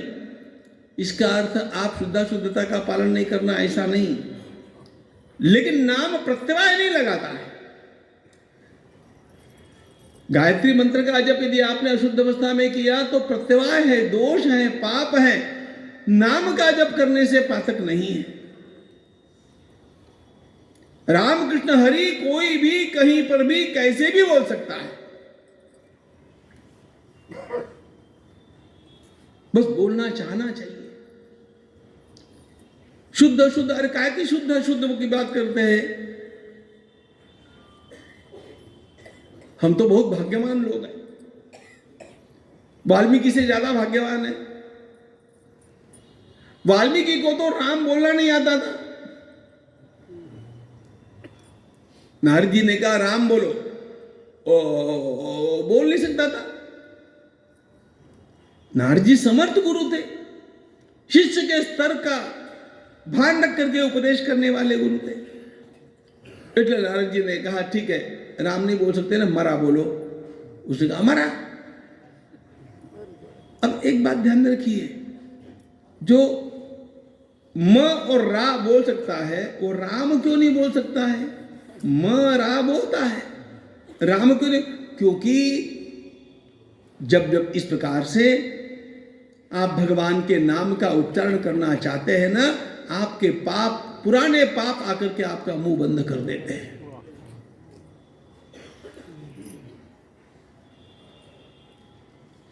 नारद जी ने कहा मरेति जप सर्वदा, मरा मरा मरा मरा मरा मरा मरा मरा मरा मरा करते करते राम राम राम राम राम राम राम अपने आप हो गया। उलटो सुलटो उगी है खेत परे जो भी। क्या गोस्वामी जी महाराज कमाल की उपमा देते हुए कहते हैं, किसान जब खेत में बीज डालता है तो उल्टा है कि सीधा है ये देख करके नहीं डालता है। वो जैसे भी डालेगा उसको पता है कि फसल तो ऊपर ही होनी चाहिए। भगवान का नाम कैसे भी लीजिए, फसल पुण्य की ही उगने वाली है, इसका विश्वास है कि पुण्य ही होगा, घातक नहीं होगा। नाम की ये महिमा है।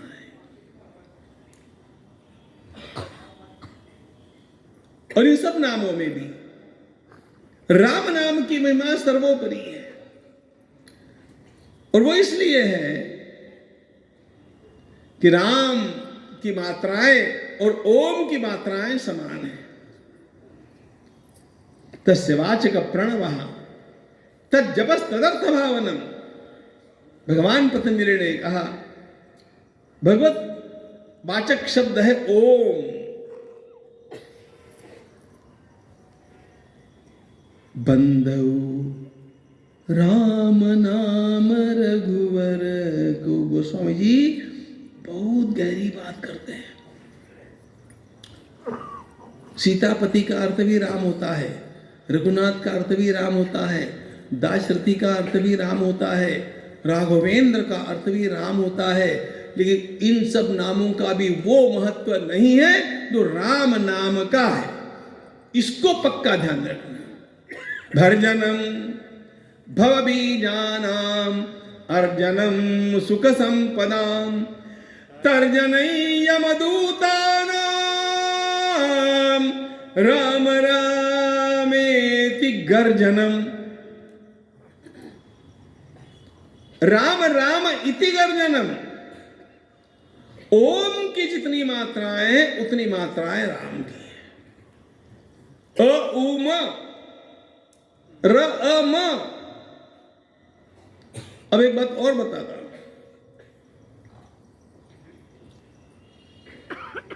दोनों की मात्राएं समान हैं, लेकिन ओम के उच्चारण का अधिकार सबको नहीं है। ओम का उच्चारण सर्वदा नहीं किया जा सकता। राम के उच्चारण का अधिकार सबको है और राम नाम का उच्चारण कभी भी किया जा सकता है। वो पुण्यप्रद ही होगा, दोषास्पद कभी भी नहीं होगा। ये शास्त्र की बात है। और दूसरी एक मौज की बात है।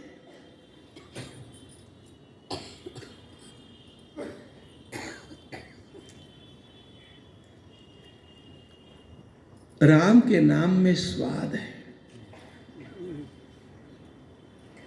ओम में वो स्वाद नहीं है।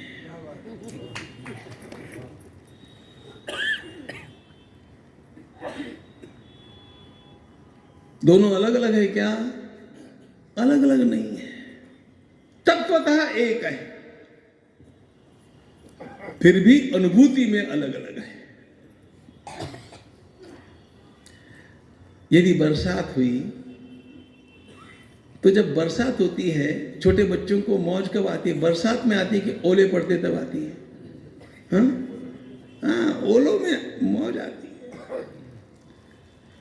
बरसात का पानी भी H2O है और ओले भी H2O है, लेकिन ओला घन है इसलिए बच्चे दौड़ते हैं। टप टप टप टप टप वो गिरती है, बच्चे इकट्ठे कर, उनको पता नहीं कि बाद में पानी होने वाला। मैंने बचपन में इतने सारे ओले इकट्ठे करके लाए और कहा मैं सवेरे लूंगा, वो सवेरे से पानी हो गया। वो पानी होता है, लेकिन उस समय वो आकर्षक लगता है। राम नाम आकर्षक है। क्यों आकर्षक? अब देखो ना, ओम कहने पर आपके सामने क्या आता है? Tasteless, colourless, odourless, formless. What is that? Don't know.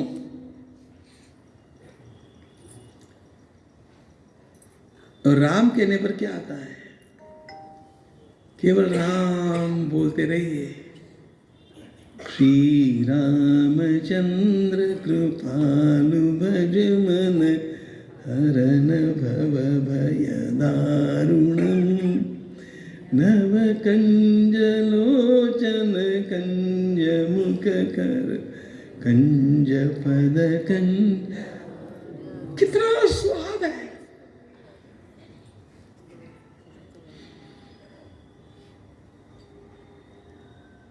हमारे रामलला की मूर्ति को देख करके वो कलाकार स्वयं रोने लग गया प्रतिष्ठा के बाद।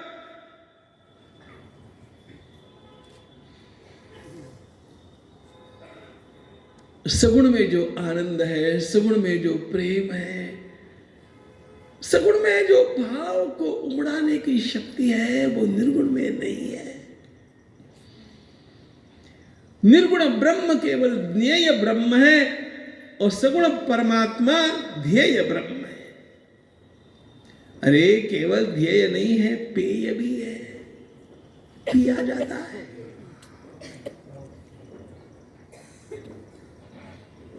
धन्यास्ते कृतिन पिबन्ति सततम ये राम नामामृतम पेयम।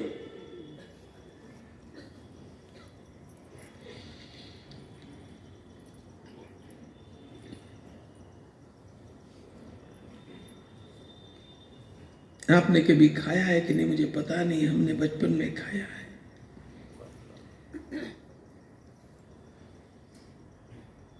जाड़े के दिनों में, ठंड के दिनों में बासी रोटी के ऊपर घी रख करके मां देती थी। अब ये बताइए, वो घी के साथ जब रोटी खानी होती है, वो पिघला हुआ घी स्वादिष्ट लगता है कि जमा हुआ? जमा हुआ ना। ओंकार पिघला हुआ घी है और राम जमा हुआ घी है।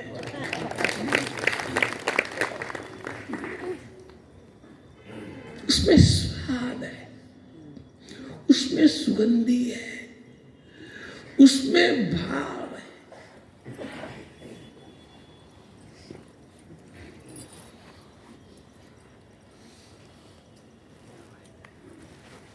केवल भाव नहीं है, अत्यंत बड़ा प्रभाव है।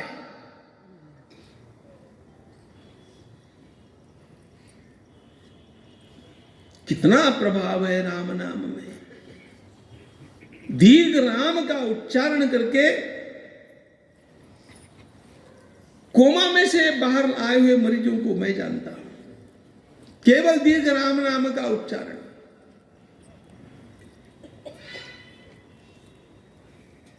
भर्जनम भो बीजाना, वासने से बीज जड़ो नहीं रहा है।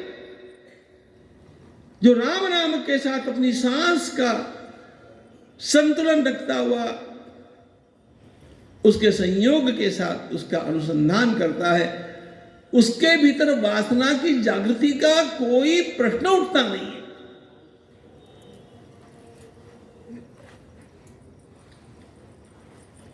समर्थ रामदास स्वामी इसलिए कहते हैं,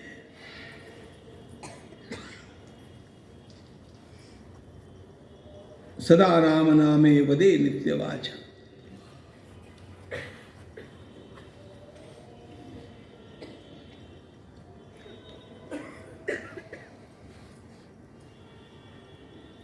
मुखी राम त्या काम बाधु शके न। यदि मुख में राम नाम है, सारी की सारी वासनाओं का विसर्जन हो जाता है उतने समय के। इसलिए वे वास्तव में भाग्यवान है बस केवल एक बात होती है मित्रों, नाम में एक ही दोष है, एक ही दोष है कि नाम बहुत सरल है और लोगों को अगड़म बगड़म चीजों की आदत लगी है। बड़ा चौड़ा लंबा कर्मकांड होता है ना, आकर्षक लगता है। ट्रांसेंडेंटल मेडिटेशन ऐसा कहने से आकर्षक लगता है, विपश्यना कहने से आकर्षक लगता है, और पता नहीं क्या क्या क्या क्या नए नए नाम दिए गए। हार्टफुलनेस,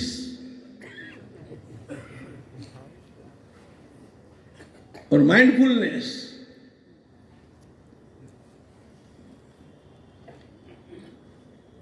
हिंदी भाषा में कहावत है यार, थोथा चना बाजे घना। ये सब थोथे चने हैं, ध्यान रखना। सच्चा माल तो राम नाम ही है।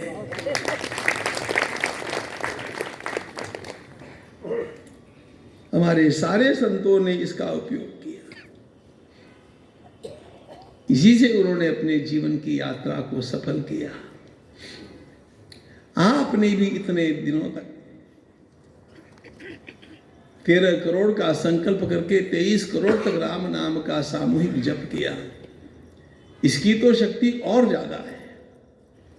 अकेला साधन करता है तो वह अकेले का सिंगल साधन माना जाता है, और दो जब साधन करते हैं तो वो डबल नहीं माना जाता है, वो मल्टीपल होता है। इसलिए सामूहिक साधना का बहुत अधिक बड़ा परिणाम है। देश के वायुमंडल के लिए आज उसी की आवश्यकता है।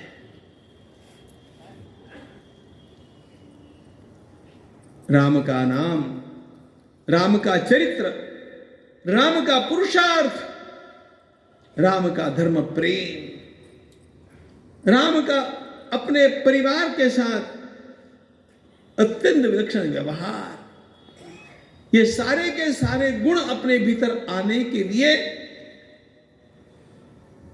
एक बारी खुल जाती है जब आप राम का नाम लेते हैं। भगवान श्री राम हम सबके आदर्श बनकर के सभी का उद्धार करते करते राष्ट्र का उत्थान करने के लिए सभी दृष्टियों से सर्वसमर्थ है, लेकिन उनके नाम के अलग जगाते रहना आवश्यक है। आप सब लोगों ने पूज्य पुण्य श्लोक श्री वासुदेव जी महाराज की 125वीं जन्म तिथि पर संकल्प करके और इतना श्रेष्ठ नाम यज्ञ किया। आपके इस यज्ञ को अभिवादन करने के लिए मैं आया, और अभिवादन करके अपने को मैंने धन्य पाया। जय जय रघुवीर समर्थ।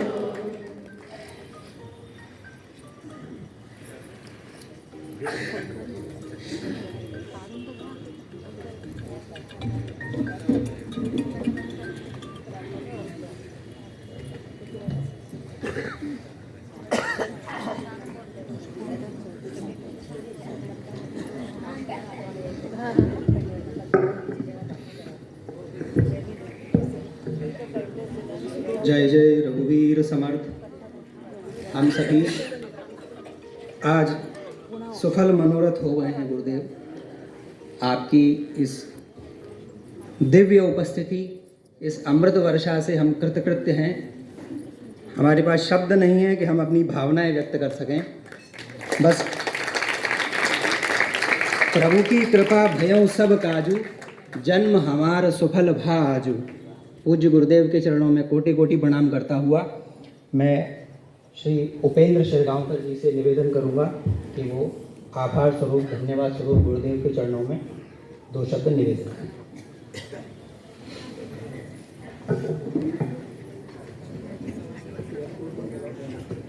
परम पूज्य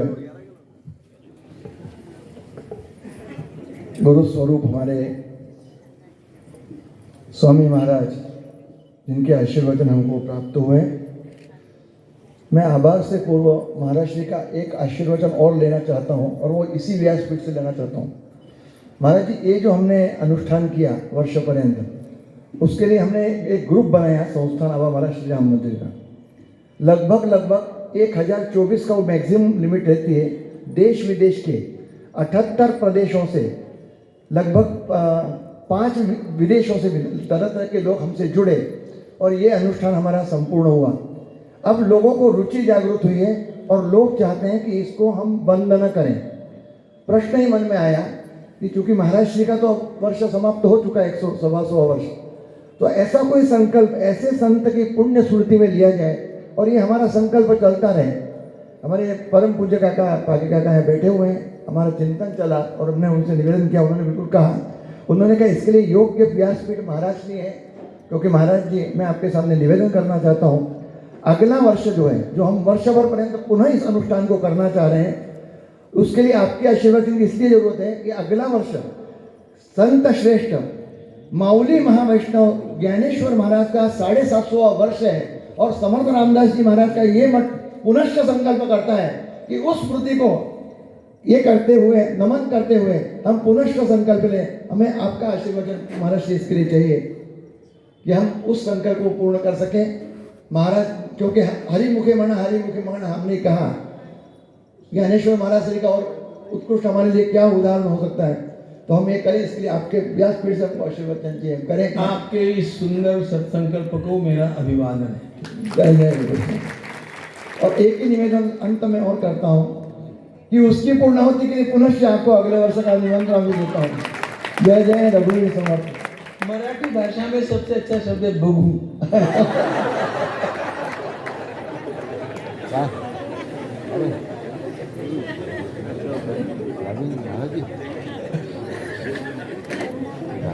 पूज्य सद्गुरुदेव का इसके लिए बहुत बहुत आभार।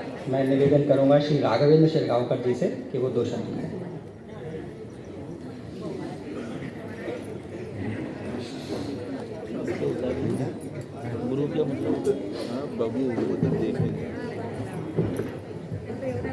परम पूज्य स्वामी जी के प्रवचनों के बाद में वास्तविक इसका प्रत्युत्तर मतलब मौन ही है। कुछ भी बोलने की स्थिति में नहीं हूँ, लेकिन कुछ औपचारिकता है। समर्थ रामदास जी का कहना है कि करी वृत्ति जो संत तो संत जाना। यदि हमारी वृत्तियाँ, अभी हम जो बैठे हुए 1-1.5 घंटे से यहाँ पर, यदि वास्तविक संत हो गई हैं, मुझे लगता है महाराज जी के लिए अपन एक कर्तन ध्वनि के साथ में अपन उनका अवसर करें।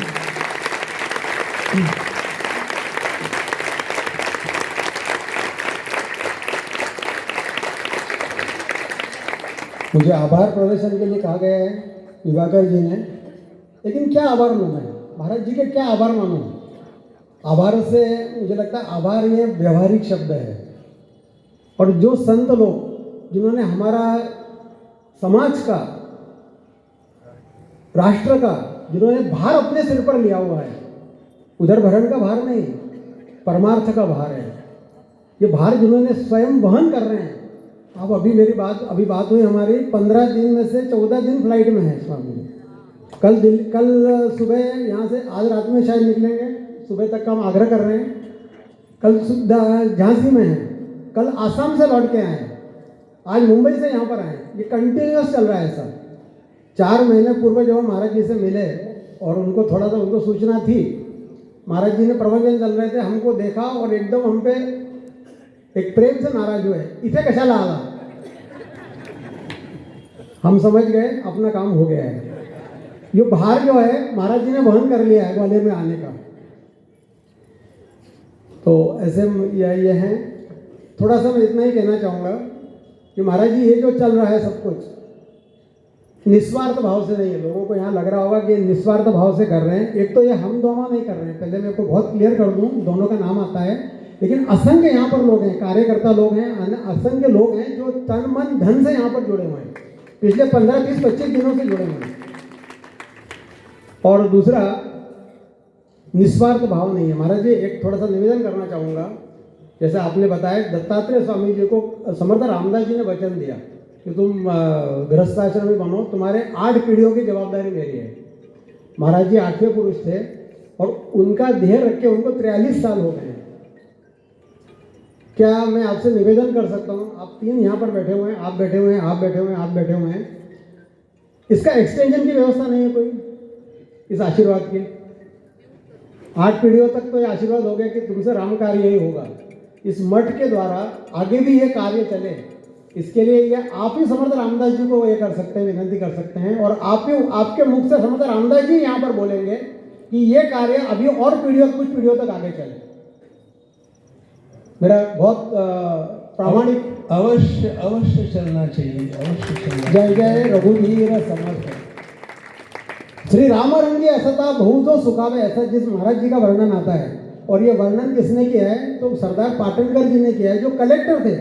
मैं ये कह रहा हूँ कि महाराज जी स्वतः इंटेलेक्चुअल हैं, इंग्लिश, संस्कृत, मराठी, हिंदी सब जगह मुक्त विहार करते हैं, किसी भाषा से कोई बंधन नहीं है उनको। तो ऐसे इंटेलेक्चुअल व्यक्ति ने, जो महाराज जी के परम शिष्य थे, उन्होंने वर्णन किया है, श्री राम रंगी असता बहुतो सुखावे, श्री मारुती चरण जो नित्य सेवी भावे, श्री रामदास चरणांबुज भृंग झाला, त्या वासुदेव गुरुच्या नमितो पदाला। तो ऐसे महाराज जी का ये उत्सव जो है, आपके जो अभी आपने नाम का जो वर्णन किया, राम का वर्णन किया, मुझे लगता है ये महाराज जी शायद इसको देख के अति प्रसन्न है। ऐसा मुझे लगता है ये जो जन जन यहाँ पर जो आपके चेहरों पर दिख रहा है, ये महाराज जी का ये महाराज जी भी प्रसन्न नहीं है। तो ऐसा ये कार्य है। एक छोटा सा और ये कहना चाहूँगा कि महाराज जी के असंख्य शिष्य हुए, जैसे सूर्य की किरणों की गिनती नहीं की जा सकती, ऐसे असंख्य शिष्य हुए जिनकी आज हमको यहाँ पर याद आ रही है। महाराज जी को जाके 43 साल हो गए हैं देह रखकर। उसमें ये उनके जो परम शिष्य हैं श्री रघुभैया दशपुत्र, जिनके नाम पे उनको प्रति कल्याण स्वामी कहा जाता था, श्री दामोदर जी राजूरकर, गलगले परिवार, उसके बाद में इतने परिवार हैं, कालेकर परिवार। मैं ये इसलिए कह रहा हूँ कि ये सब पीढ़ियाँ आज भी उतनी कार्यरत हैं। मतलब महाराज जी जरूर यहाँ पर हैं ऐसा समझ रही है। सरदार पाटनकर परिवार, सरदार फाल्के परिवार, गलगले परिवार, गोरे परिवार, हमारा शेखदार परिवार, हमारा पुरंदरे परिवार, मैं सबके नाम ले नहीं पा रहा हूँ, किसी के रह जाएं तो मुझे क्षमा करें क्योंकि इतना संभव नहीं है मेरे लिए। लेकिन असंख्य ये लोग हैं जो परिवार आज भी, उनकी तीसरी पीढ़ियाँ ये कार्य कर रही हैं, जरूर जो उनके पिताजी ने उनको बताया, जो उनके दादाजी ने उनको बताया। तो ये जो उत्सव अपन कर रहे हैं, ये मुझे लगता है उन सभी को उनकी स्मृति में समर्पित करना, महाराज जी को ये शक्ति श्रद्धांजलि होगी, उनका जन्मोत्सव का ये पुण्य हमको मिलेगा। और ज़्यादा अधिक कहना नहीं चाहूँगा, समय बहुत हो चुका है। महाराज जी का इस मठ पे तीसरा आगमन है। जब प्रथम बार वो आए थे, मैं क्षमा चाहूँगा, महाराज जी को पहचानते नहीं थे। महाराज जी अपने पूर्वाश्रम में थे, आचार्य किशोर जी व्यास। शाम को अचानक आए, मुरार में आए हुए थे किसी काम से, तो हमने पूछा और रामकथा जी महाराज जी की, और यहाँ पर श्रावण मास का दूसरा सत्र चल रहा था, शाम का समय था, 5-7 शिष्यों के साथ मान लीजिए आपको याद होगा, यहाँ पर आए। उसके बाद में दूसरी बार जब आए तो आज से मेरे ख्याल 11 साल हो गए, दासबोध का जो विमोचन हुआ महाराज जी के पूज्य हाथों से वो हुआ, ये तीसरा उनका यह है। और इसके अलावा आपको बताना चाहूँगा कि मठ पर भी, दत्तात्रेय स्वामी मठ पर भी उनका प्रेम है। हम उनके जब धर्मश्री पे गए थे, महाराज जी आपको याद नहीं होगा, मैं आपको थोड़ा याद दिला, हमारे बापट साहब थे, किशोर पंत बापट, और आपने कहा था कि अन्ना बुआ का दत्तात्रेय से मेरा प्रेम है। हम इसलिए गए थे कि वहाँ पर आर्थिक इसके लिए हम महाराज जी का भागवत यज्ञ कर सकें। महाराज जी बोले मैं तैयार हूँ, आप मैनेज करो, मुझे कुछ भी नहीं चाहिए, जो भी आएगा अपन मठ को देंगे। वो किसी कारणवश वो हो नहीं, मटेरियलाइज हो नहीं पाया। तो महाराज जी का ऐसा ही प्रेम है, यही प्रेम आगे भी, ऐसा ही आशीर्वचन और ये प्रेम आगे भी रहे, ऐसा उनके चरणों में नतमस्तक होता हूँ, उनका निवेदन करता हूँ। और सभी लोगों को थोड़ी सूचना ऐसी है, वास्तविक इतना बड़ा कार्यक्रम होने के बाद में महाप्रसाद का ही आयोजन होना चाहिए, लेकिन उसका अपन स्वरूप बदल दिया है। महाप्रसाद अपन यहाँ न लेते हुए, क्योंकि समय की मर्यादा है, जगह की मर्यादा है, आज अपने मंदिर और ये दोनों फुल हैं, तो ये देखते हुए अपन ने पैकेट तैयार किए हैं। जाते समय प्रत्येक जन वो जो भोजन प्रसाद का पैकेट है वो कृपया लेके जाए प्रसाद स्वरूप। और जो कार्यकर्ता लोग हैं जो कार्य कर रहे हैं वो दोनों सब यहीं पर रुकें, उनका अपन बाद में यहीं पर भोजन की व्यवस्था करेंगे। बाकी और सूचना के लिए एक छोटा सा महाराज जी की अनुमति से 2 मिनट संकीर्तन करते हैं और अपन इस कार्यक्रम को यहाँ पर विराम देते हैं। पुनश्च सभी के चरणों में, तीनों संतों के चरणों में नमन करता हूँ और यहीं पर रुकता हूँ।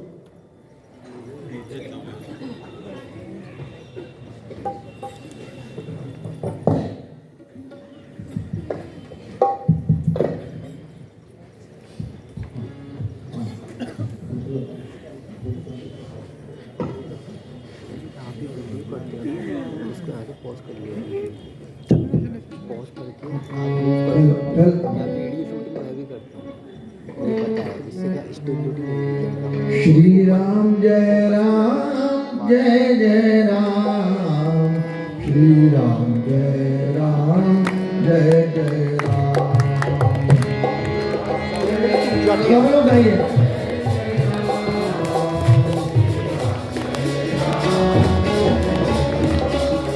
श्री राम जय राम जय जय राम, श्री राम जय राम जय जय राम।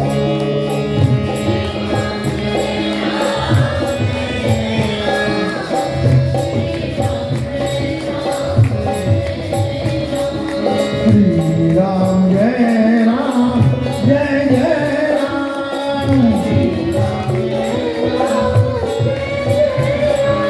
श्री राम जय राम जय जय राम। श्री राम जय राम जय जय राम, श्री राम जय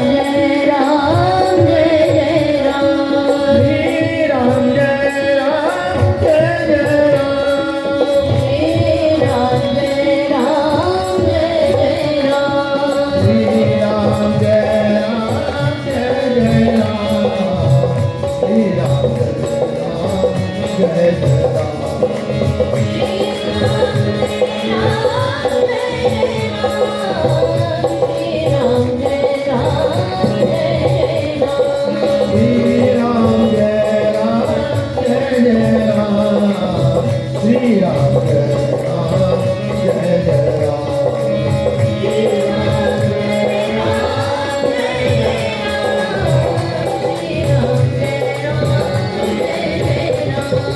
श्री राम जय राम जय जय राम,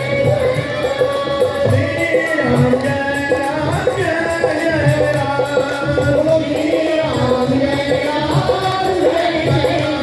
जय राम जय जय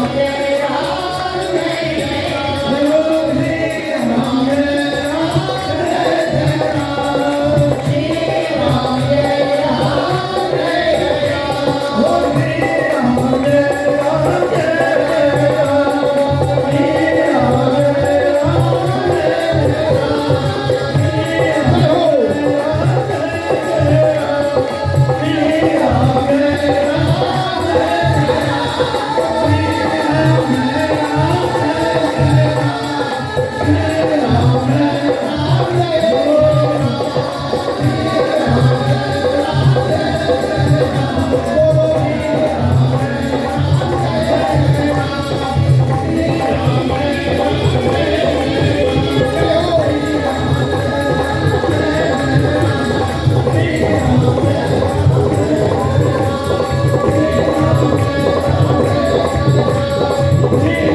राम जय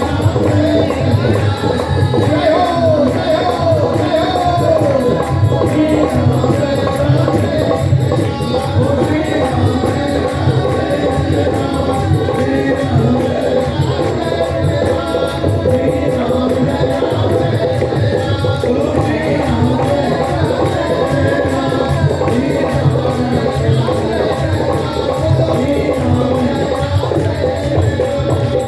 श्री राम जय राम जय जय राम, श्री राम जय राम जय जय राम, श्री राम जय राम जय जय राम, श्री राम जय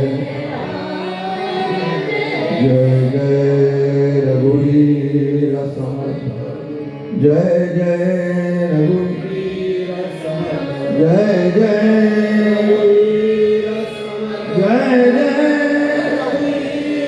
जय जय जय जय वासुदेव महाराज की जय। मंदिर प्रांगण में